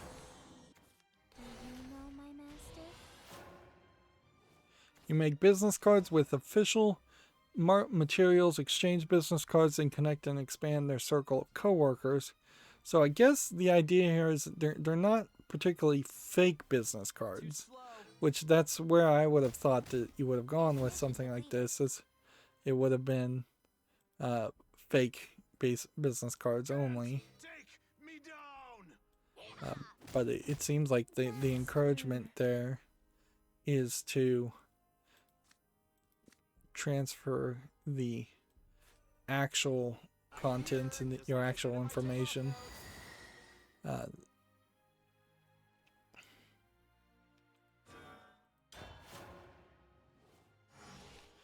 And certainly it does kind of point out some like weirdness and creepiness that you've got these anime characters that even if you're going to generously say that they're last year high school kids in these like fictional super popular idol groups, they're still very much being controlled by producers, which I guess that's true in almost any art form where kids are being used, and used is about the only term you can accurately describe it as.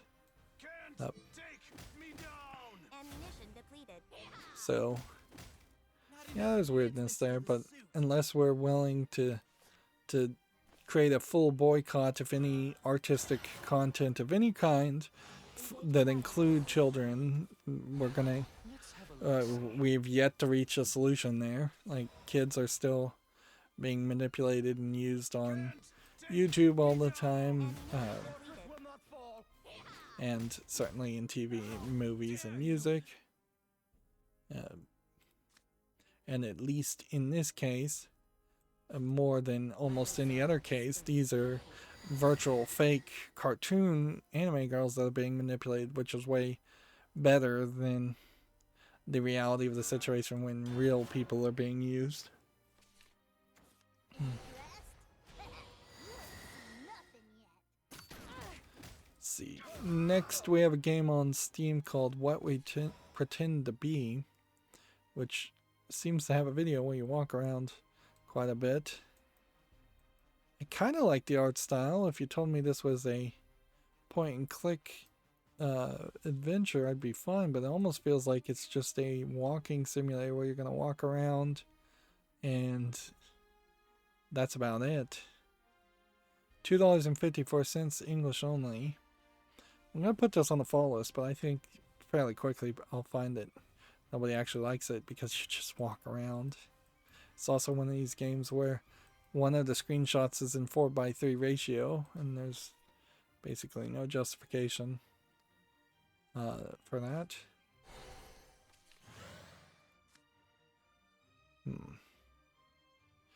I could gain 10 play points with every attack. Dull work is never a waste of time. Alright. I'll cleave you in two. No way!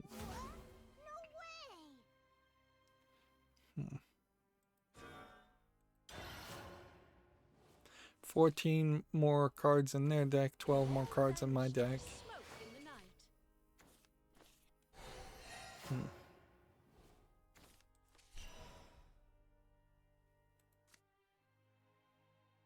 So you ran them from your deck into play and evolve them. Is there any way we can pull that off? Seriously, if we have not seen the card yet, it just feels like it's not here. Something I think is also affecting my character, so he really won't take that much damage. So let's do that. Yeah.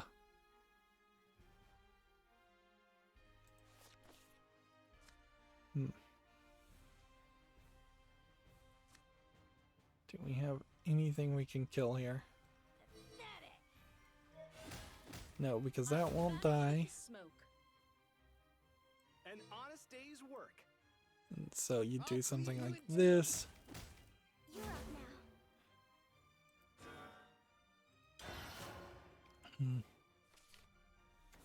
Annie, I'm right beside you. Kookaroo, look at me go! Yeah. One swordcraft follower. Finally! Alright, so how do I now put this on the field? That's the problem. I need something that would kill An honest day's a work. character in like a couple of turns. If I play this, then I run out of cards even faster. So I can't really do that. So I'm just gonna have to burn through cards. Where can I find inspiration? Please steal responsibly. Finally. And so we don't even really care what the Super Skybound art does here. Subtract 5 from the cost of the Swordcraft card. We're at turn 21. During your turn when this follower attacks and destroys an enemy, the follower has not... If this follower has not been destroyed, evolve it. So you play this. And then do that. I'm done. I need rest. And that. So do I want to wait another turn to do 5 more damage, or should I just win? I think we can wait another turn. Why not? We've got 6 more cards. Preparing to fire. We have a game on Steam here just called Pinball, which, yeah, it doesn't look polished enough for me to really be interested. They're failing to even consistently show where the camera would be in these pinball games, and it's not like these pinball tables look particularly great. I haven't gotten around to playing pinball in a long time. That's a great example of something I spent extra money to make sure I had all the licensed pinball tables in Pinball Arcade, and then I never got around to actually playing them. And while I'm happy to own that, it's kind of ridiculous. And see, that's I suppose another thought on the stimulus is that if I was going to buy a pinball table, $2,000 is actually not enough money. And if I was going to try and buy or build a digital screen to represent a pinball table, then that would also be kind of crazy. Win a match with a deck using no duplicate cards. Win a match after destroying 10 different eternal followers. Win a match using no evolution points. Now, last time I did these quests, I didn't get all of these points, and it didn't really matter. That's just kind of the shortcut, because you can grind it out. Like you can definitely get your 1800 here and just a few of this and just grind by getting victories, because you still get points from victories. So even if I never won with Siphon, we would still be in a very good position. We have like 5 rewards already. And so that got us 1 card pack, a card sleeve, another emblem, a animated card of this, and an animated card of this. It almost feels like, though, that the animated of these cards specifically implies that we are not really going to have any real focus on these characters later on, where I felt like these characters probably were going to be characters of importance. And see, I guess right now the point bonus is activated, where you'd have to come back and get more victories to get the activate the point bonus, and I guess if you lose, it resets. Is there anything we really want to double check here? No. Select deck, and then come over here, and then if we were to preview this, There's definitely copies of cards in that. Go to preview this. There's definitely copies of cards in that. There's definitely copies of cards in that. There's definitely copies of cards in that. So there is just like no deck where that makes a lot of sense. You definitely won't want to evolve here. Let's try this one. And see if we fail on the first try here and it locks me out, then so be it. There's other things to work on, certainly. Yeah, I don't know if you could really spend $2,000 to get a digital pinball screen, and honestly, if I'd even want that, then it would certainly have to be something I would think about. It's once again just something that's fairly expensive, and and would take up my time, and I don't really have time for that.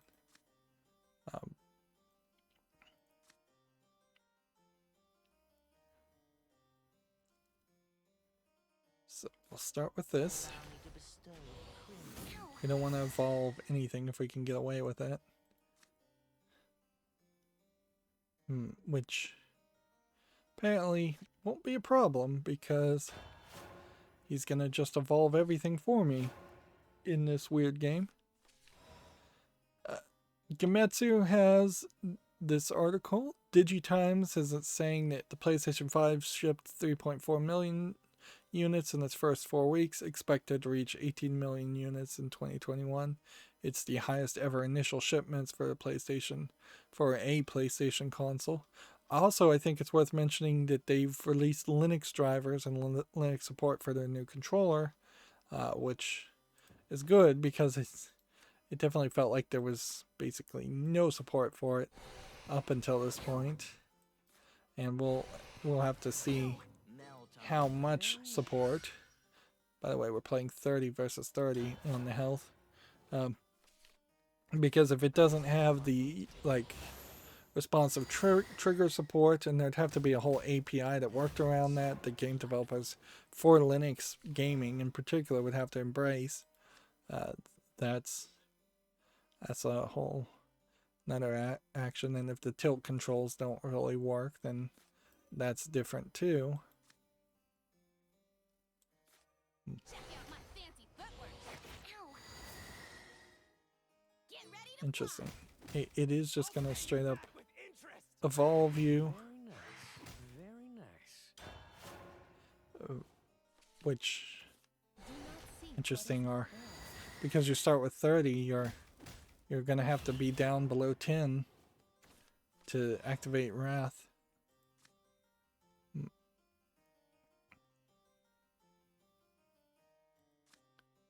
see. Are you as excited as I am? Are you? This one only takes damage from effects, A fitting end. so it could be defeated. Swifter than prayer, sharper than greed. Yep. PlayStation's problem right now is not shipping consoles. It's convincing people to stay with the PlayStation and convincing people to put their games on the PlayStation, which we shall see how 2021 plays out in those aspects. Seek what is not there. We have a game on Steam here called Doug Flutie's Maximum Football 2020. I actually recognize that name, which is shocking to me. I don't know if Doug Flutie is particularly a good football player or a popular football player. This does feel like it is just a football game. It requires a controller. It's $29.99. It's English only. Third-party EULA.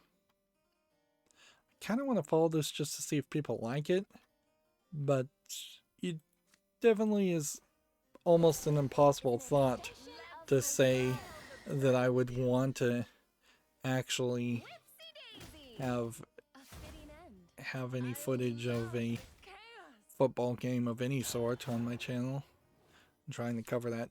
Particularly, I have to be very quick about reviewing or putting any criticisms on football games, because they certainly wouldn't last very well, like the old retro games I often cover.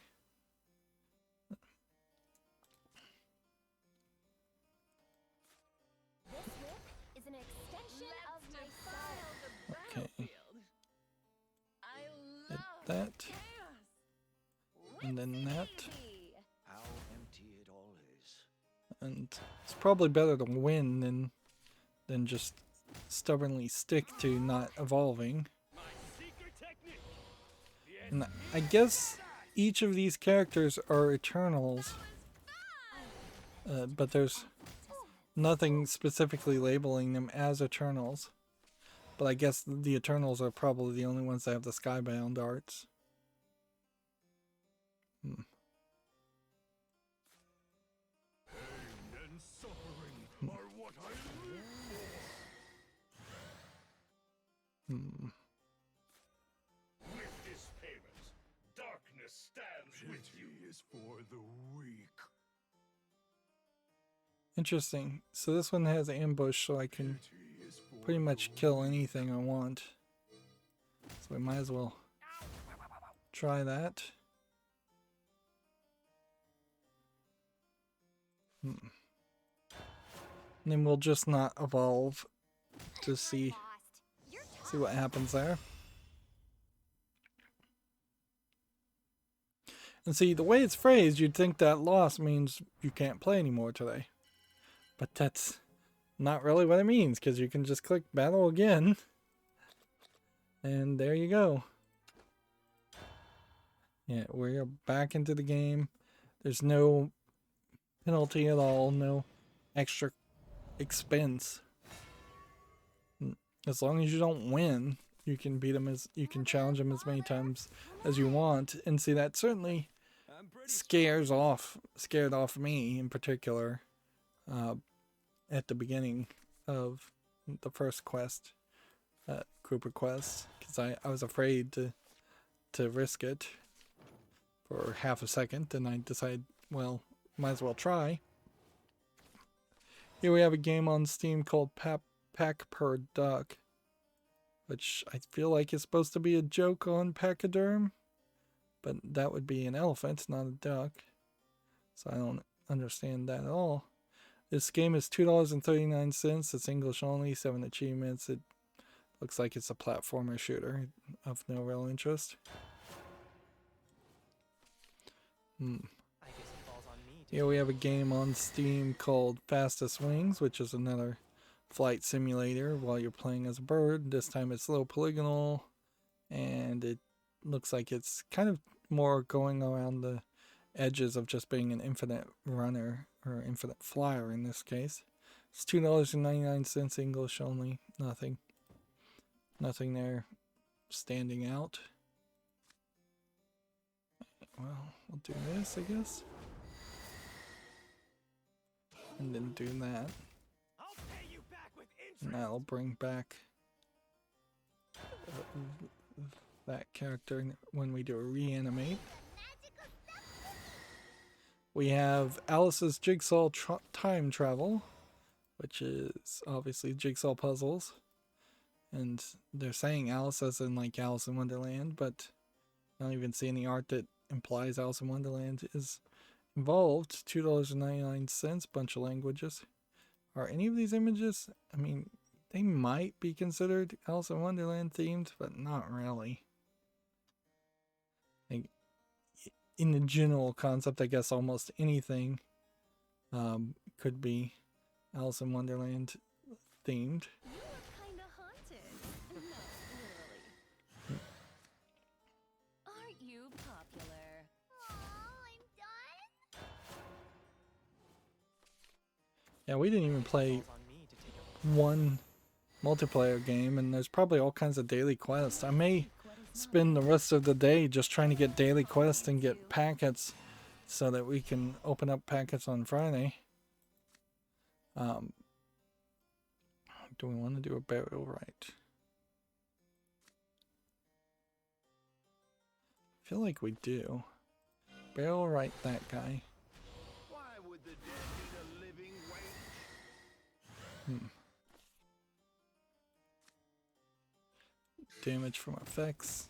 A fitting end. Summon 4 ghosts. Call me the Star Sword Sovereign for nothing. Next, we have a game on Steam called Wardius, which just looks like it's a ward game. It looks nothing interesting. $4.49 English and Turkish. I don't know if I'd particularly trust a non-English speaking company to make a ward game. Not fully.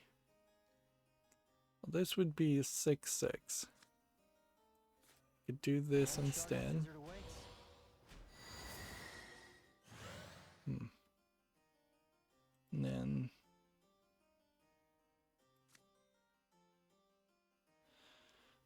just gonna leave it. My secret technique. Next, we have another game that looks like it's Alice in Wonderland themed. We typically don't see two in the same week. I kind of like this art style in the fact that it's just something different, but also this is Asian titles and it's probably Chinese only. $5.59. Says it's English with full audio and then simplified Chinese. Fully voice acted dialogue. I really have to question that. This does look like it's right, but then why get the title so wrong? And everything else seems to be so right. And how this is actually an RPG, I don't know. It feels like it's almost certainly a visual novel. Yeah, it's a visual novel, but it's tagged RPG. And I don't think that's users tagging it the wrong thing. Does this outfit make me look too old? Interesting. That one didn't evolve.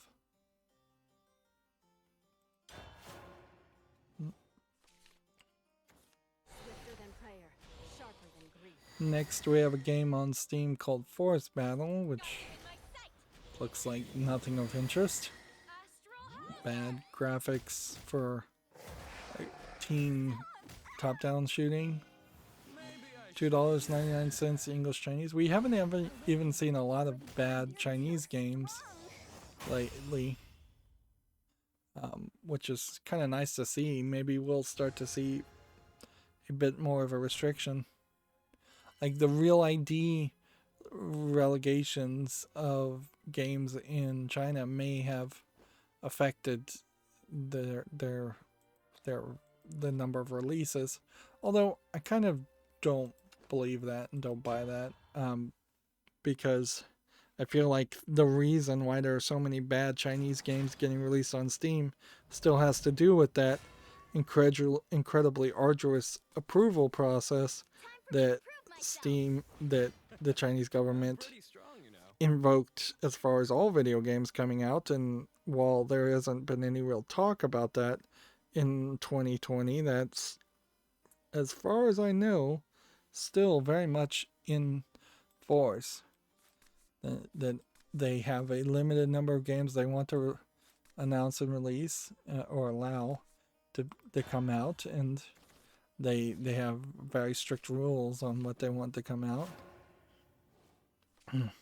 They could have easily relaxed some of those restrictions for the pandemic, but I don't think the Chinese government plays that way. I don't think they ever contradict or change their mind on anything, because at the very least that might be a sign of weakness.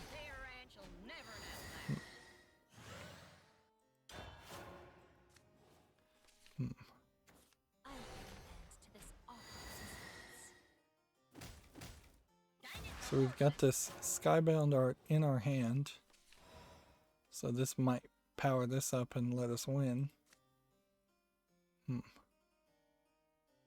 So we just need to decide which one we want to play, and I guess this is the right one.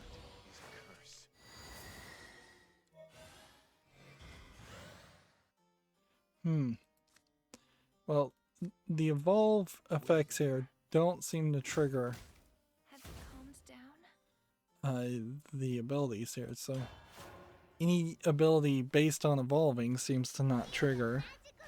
That's something that keep in consideration, certainly. You broke the curse? Next, we have on Steam a game called Chandrayaan Vr, which looks like a VR game where you're in space. I don't even know what Chandrayaan is. Seems like it might be an Indian space project. Yeah, Indian moon mission in VR, $4.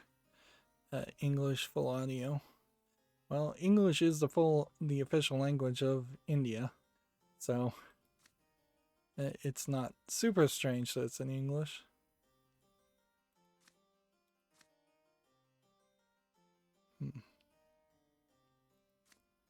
Okay, what can we do? Remember to pick up your arrows after each hunt. Let's play. Like, only the first card you play evolves. So, there might be a strategy around evolving. Skybound art on the 12th turn.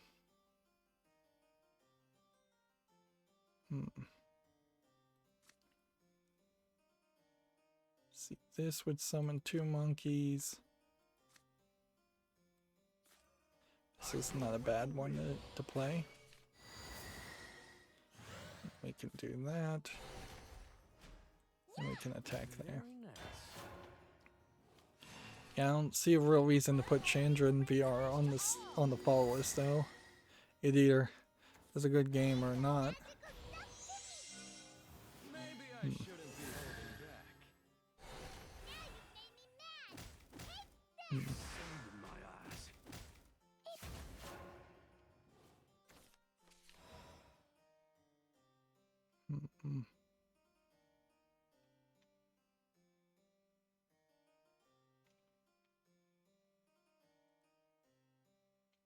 Let's keep on playing. Whenever an amulet leaves play, deal 3 damage. But it's home.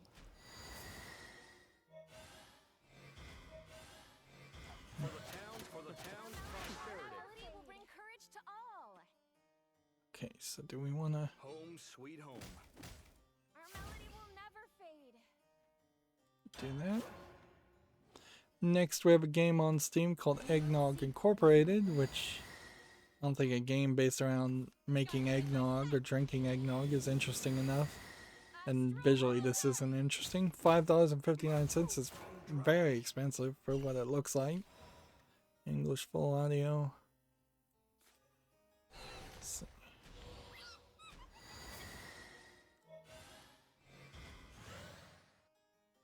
Okay. A fitting end. Do that. My secret technique. See. The game Momotaru Dentetsu Showa Hisei Rawa Mo Taibin has topped at 1.5 million, which is quite a major accomplishment for a board game, I believe it is, that is pretty much only being sold in Japan. It's kind of like a Mario Party as best as I could guess. This would do 2 damage to all characters in play. Not ready for that.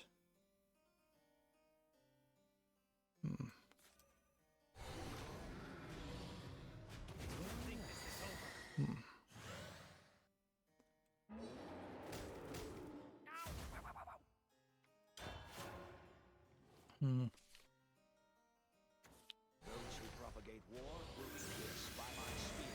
Astrolabe. Tech Raptor has an article here. The Microsoft Flight Simulator CRJ 550-700 add-on by Aerosoft has been delayed. I don't know if this is a digital add-on or physical hardware add-on. Because if it's a digital add-on, well, that's not really super surprising that there'd be a delay. It does seem like it is just digital. Physical would strike me as a little bit more weird. Right. Skybound art 8. Deal X damage equals a follower's attack. Alright. This should work. So start with that. And then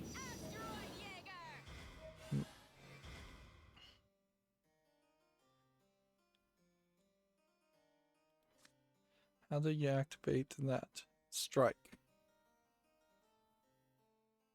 Okay, so you do this. How empty it all is. And then go ahead and just ward that. And play that.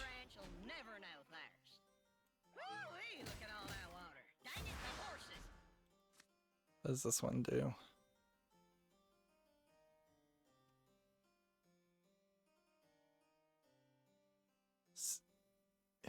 Takes damage equal to or greater than its defense, survived by 1 defense. So this character just cannot die. As long as overflow is activated for him. Alright, well. Fine. Then we will continue the attack and try and win here. I don't suppose you just give up. I can get even stronger! You're pretty good. 'Tis natural for leaves to fall.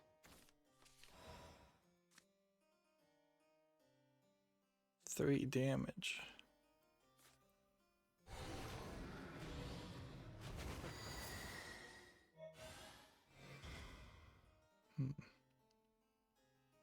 Is there anything else we would want to do? I don't think that's a bad move.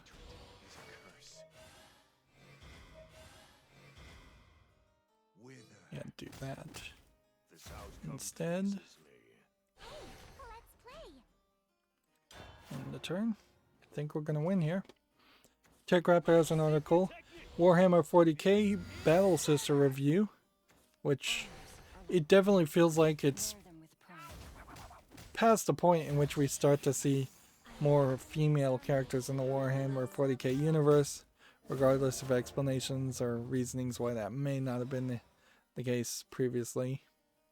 At a certain point, any like storyline reasoning has to be really, really good to not justify more female characters in games until you're hitting a point of almost 50-50 percentage. That was certainly a problem with Sam and Max Hit the Road. Oh, we're getting some chat messages. Speed run a game, speed run a cool game, a cool math game, please, or play Smash Bros. If you haven't. Well, I'm not going to cover any Nintendo content on my channel ever because Nintendo content IDs it. And that isn't, if Nintendo changes their policy as far as content IDing and claiming everything, then I would consider that. Speedrunning a game. Speedrunning a game takes a lot of practice and being good at a game, which I cannot ever guarantee I would ever get good or have the time or effort or energy to do that. And speedrunning a cool math game, that seems frivolous, particularly. Like, I'm not that good at math, so like I guess it's silly to say I'm not good at math when I'm a computer programmer, by hobby at least, but yeah, the actual doing math and simple low-level math instead of programming programs to do math is not my forte. And even when I do program programs to do math, they tend to do higher level math. So I don't even know what a cool math game is. I can't think of one off the top of my head or anything you would call a cool math game. But I suppose I'll generously say thanks for the suggestions. Sorry I can't really accommodate you. Hey, so with this victory, this should be the point where I can't play anymore for the day. I did it! I won! You get 1,000 points, plus 500 points, then plus another 600 points without using any evolution points. And notice it does not say battle again. So you got 500 points here, and we still have 300 points for dealing 500 damage and 7 more victories.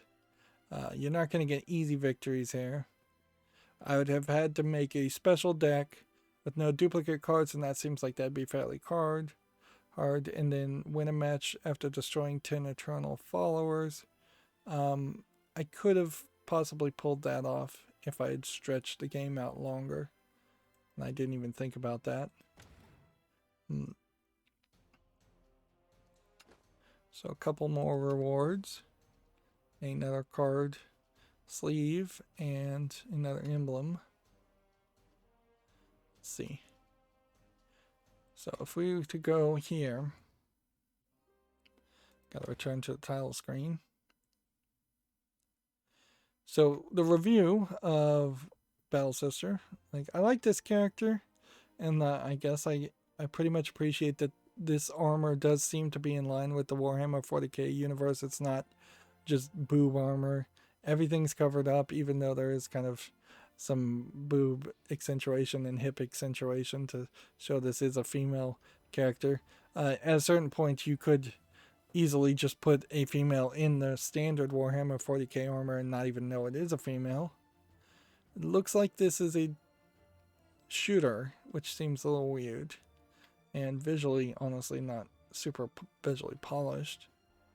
Is this some kind of VR game? I don't know. On-rail tournament.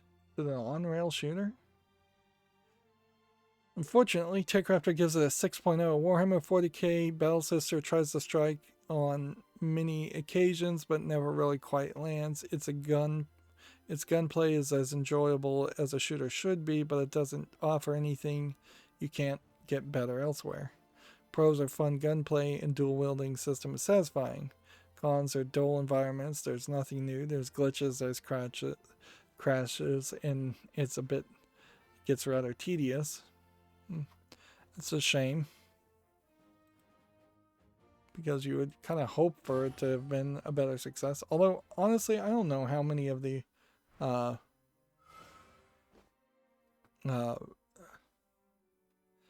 don't know how many actual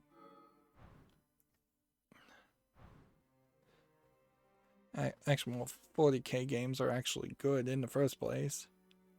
So there's some consideration. Here we have the same person chatting. You've never played Fireboy and Water Girl. I feel like I'll look up that game in a second, and we'll see if it's on Steam. Here we have a game called Staff Only, which looks like it is a card dragging. They're calling it a roguelike deck builder, but kind of feels like a puzzle game more than a deck builder game. I kind of want to do some more investigation around a game like this. Early access, $9.99. So I'm going to put it on a follow list to see if people actually like it. Let's see if I come over here, and how did I program this to bring up the search bar? Yeah, you have to zoom in. So Fire Boy, Super Dungeon Boy, Mega Fire. Nothing on Steam. Water Girl.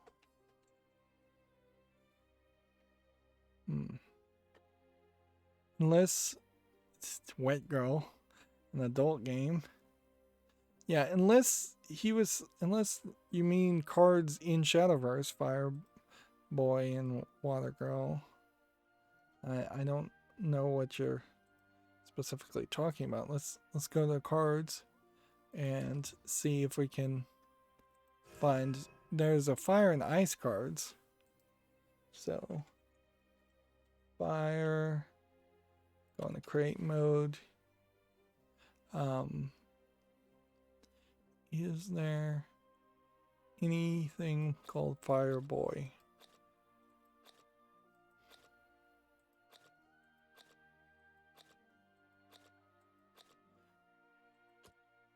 And no, nothing but that exact name.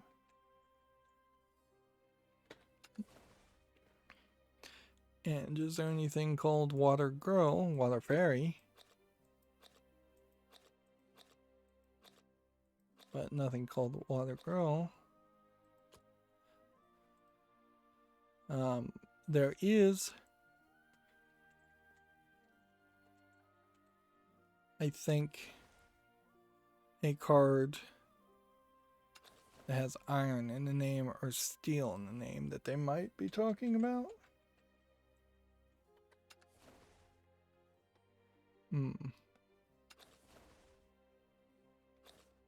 Nope, can't even find it.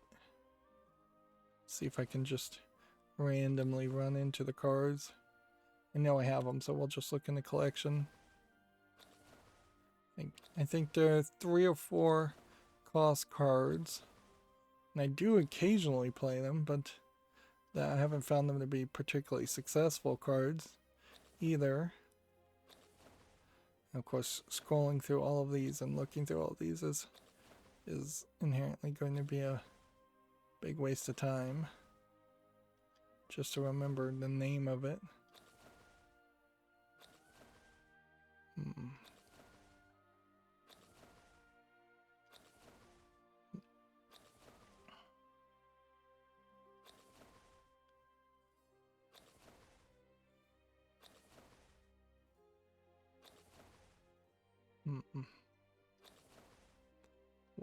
Where are you hiding cards?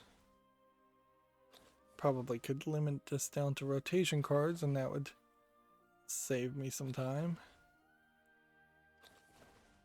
Also, this does kind of go to show that there's probably a few too many cards in this game at this point, which is always the case, and more filters would be needed. Well, if I get to 4 cost, here we go.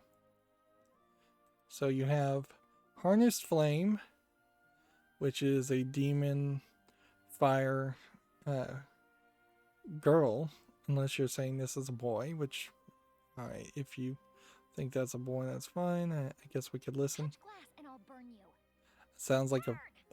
Sounds like a female. And then it's flame, harnessed flame and glass, not fire or water. That's why I couldn't find it. Let's see, the other card here is harnessed glass, which is also a girl. Stay out of Flame's way. Freeze. I take on the world for Flame. And then flaming glass is this merged character. We are the void. We are the fury. Let the world be one. Frostburn. If we die, let it be together. We are the void. We are And see, these are like the only cards that actually merge together. Yeah, I think in the entire game. There's a fusion ability that doesn't really merge cards, but and not a terrible card. It's just a little expensive and unlikely you're going to have a 1/2 or a 2/1 stay on the field long enough to evolve into flaming glass. See what we got done as far as the missions today. Let's see. Ranked games, none. We needed another private game, which I'll do off screen to get one more card pack. Let's see. Then it was really just swordcraft things I would have had to have done all day. So, yep, we're not really going to accomplish any of that. And see, over here, there's a registration requirement for private matches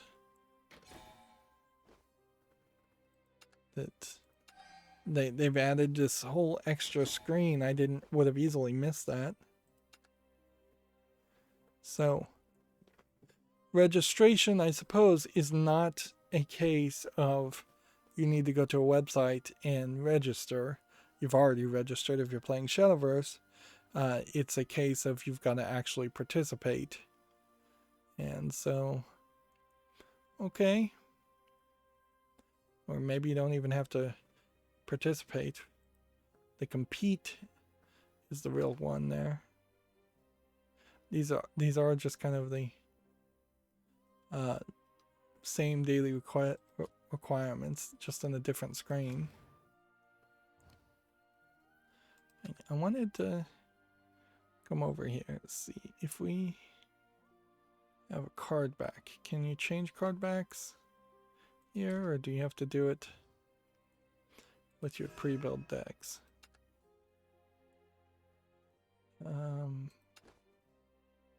See where we are really as far as card backs. We haven't done anything with those in quite a while. Feel like there is some way to create a default card back, but I haven't done it. Yeah, last one I think I looked at was this, and then we got like Code Geass, and then we got that, and then we've got this guy, and then we've got that, and then that, and then that, and then that. And a lot of these card backs just are kind of hard to see when you're actually playing the game, so they don't matter. Something like this really does not make a lot of sense to play as, where something like this might make a lot more sense if it were in English, or at least here you have a very nice zoomed in image.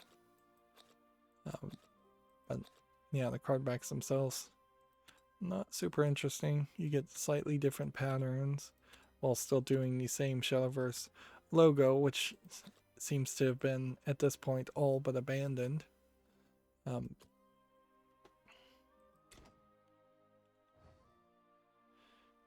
Here we have a game on Steam called Caravaner 2, which is a low effort strategy. Like, it's a low effort Fallout clone, Fallout 1 clone for $5.99. Nothing interesting there. But I will do one more search. Fire Boy and Water Girl. Just gonna do a straight up search on YouTube, and it does bring up something called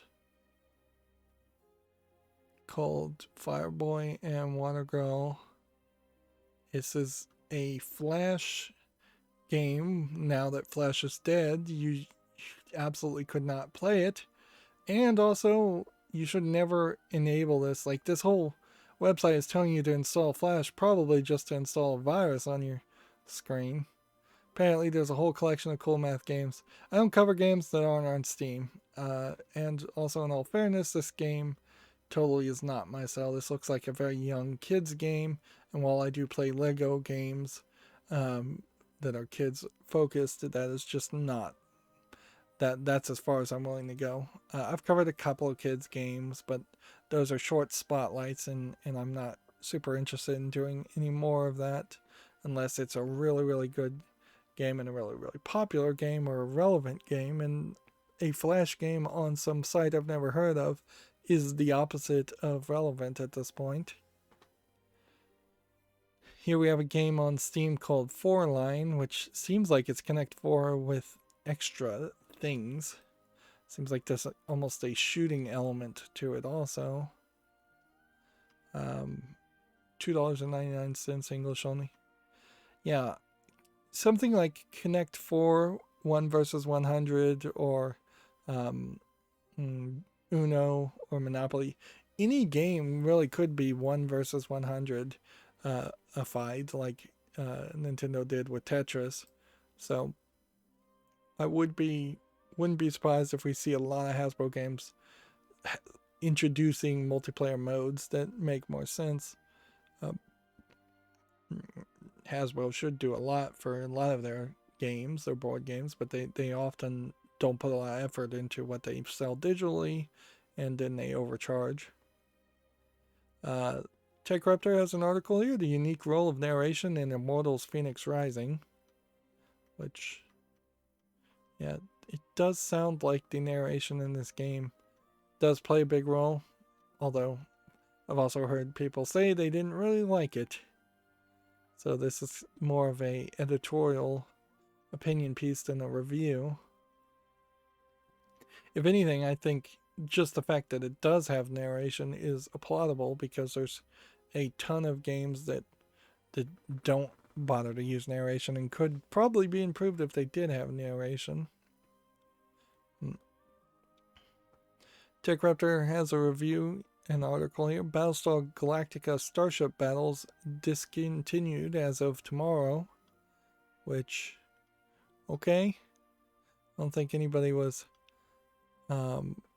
playing this. I don't even know if this is a digital game, or if it's a tabletop game, because you just have this like one image and that's it.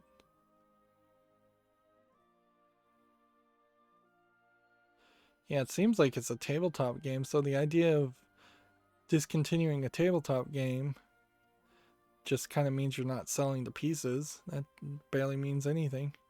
Battlestar Galactica has a lot of connection to the Nexium cult scam group, and so a lot of the actors that were in that ended up in the Nexium group, not all of them, and that became controversy. I think the ending of Battlestar Galactica, the sci-fi reboot of it, is what I'm talking about, also had some controversy, and I don't think the ending got the time and budget it probably deserved. I never was particularly interested in Battlestar Galactica, but if it had really stuck the landing, it would have been a show I potentially would have gone back and tried to watch.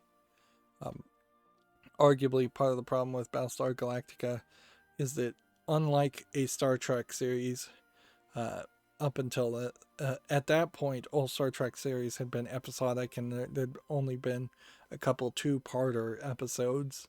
It wasn't until you get to Battlestar Galactica that you get to the reboot, a long-running type experience for those type of shows that I recognize. So almost certainly that's not true, that there were older shows that were linear storylines. And so trying to watch that on the Sci-Fi Channel would have been very difficult in staying up to it, and that's why I never paid attention to it, is because it was just like, I'm not gonna check in probably every Friday night, I imagine, the day it aired, to watch Battlestar Galactica. Next, we have a game on Steam called Edge of Book, which looks like it's a Chinese RPG. It's already mixed reviewed. English is not supported, $6.29, Chinese only.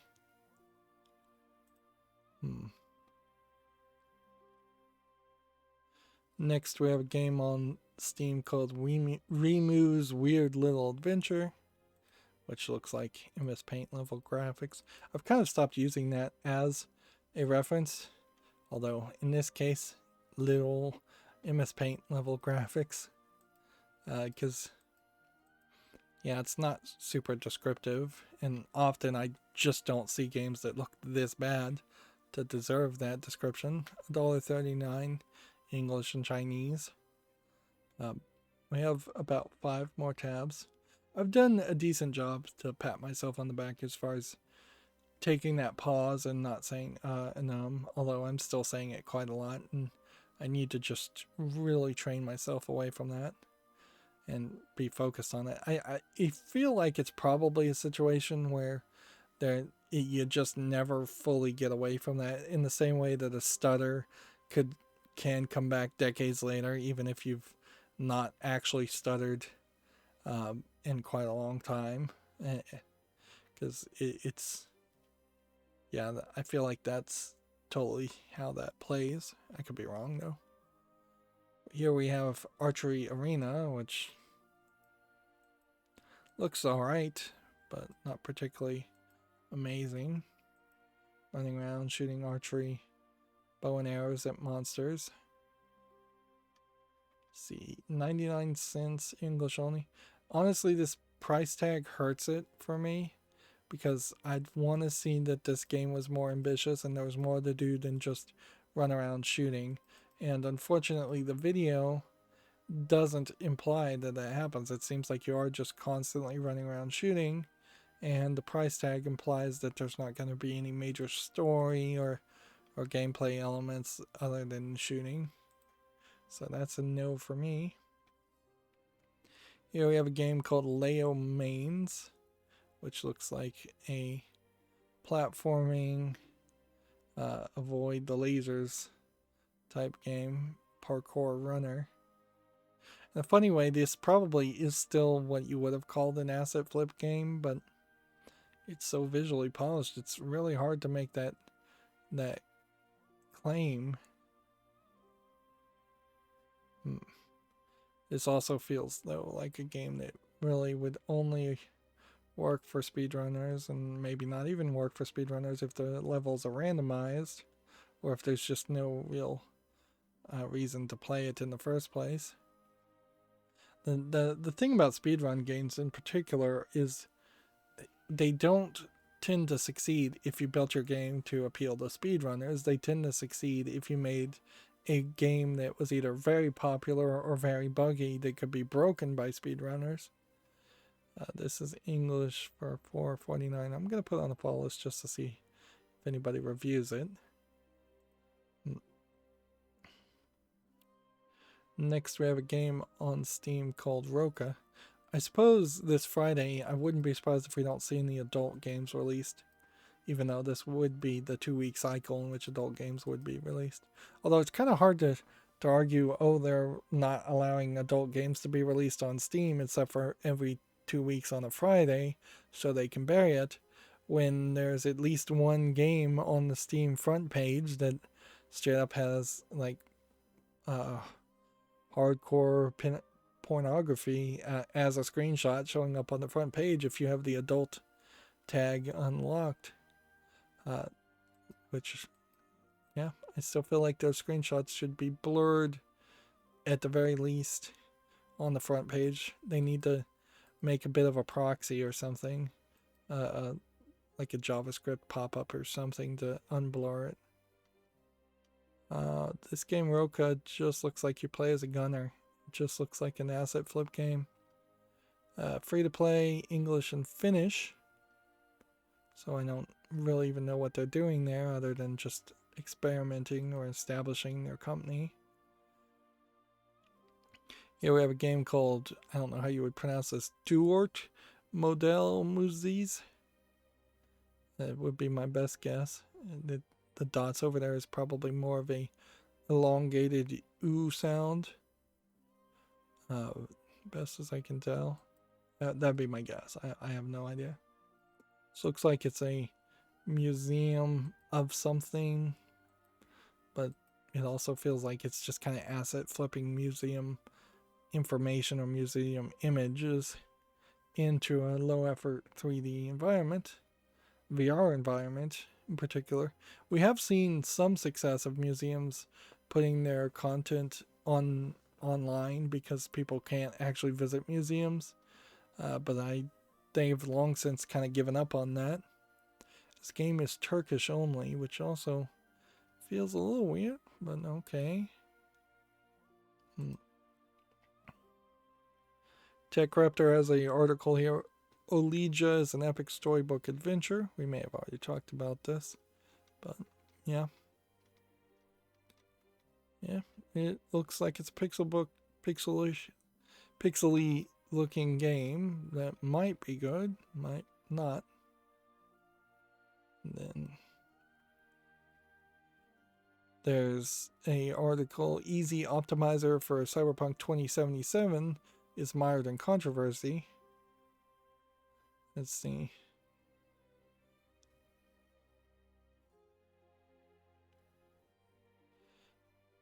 Apparently this tool is deemed to be malware. No surprise there that somebody would try and release an optimizer tool. and put malware in it. Yep.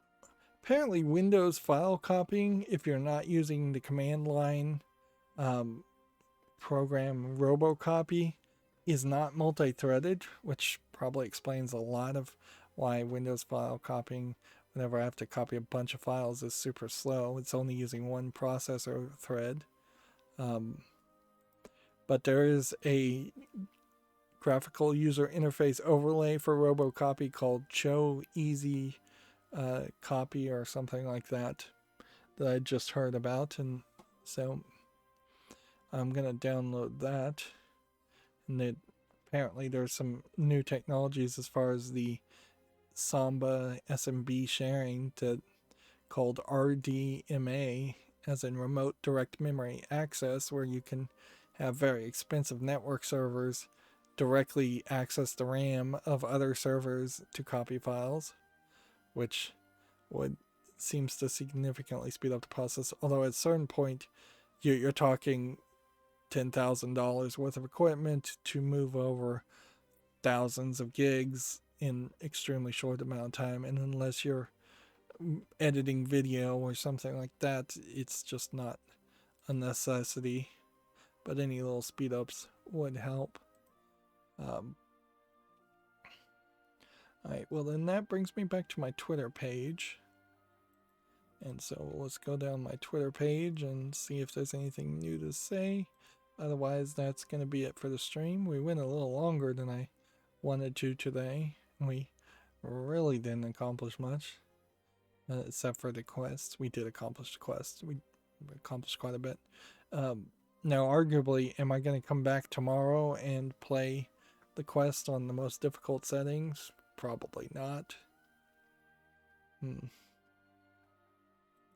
It's funny how much of me only really listening to Giant Bomb has colored the lack of Game of the Year announcements that I have not seen. I've pretty much just quieted every other site, so there's just nothing new to even say there. Not that I can really say much about anybody's Game of the Year. Is that a bunch of people are going to give a bunch of awards to The Last of Us and Hades, and there's really not anything else you can talk about for 2020. If anything, 2020 would just be a great time for people to do a game of the century, since it's the end of the century, or maybe the end of the century. Maybe that would have been last year. Not end of the decade, not the century is what I mean to say. But yeah, or just talk about retro games in general, like that might have been more interesting. All right, well, that's going to be it for this stream. As always, I ask you to like, share, subscribe, comment, and watch every second of my videos. If you want a friend or follow me on any social media sites, there's a bunch of links down below. And if you want to support me further, there's a link to Patreon, or you can friend me on Steam and gift me a game off my wishlist. Thank you for watching. Have a good evening.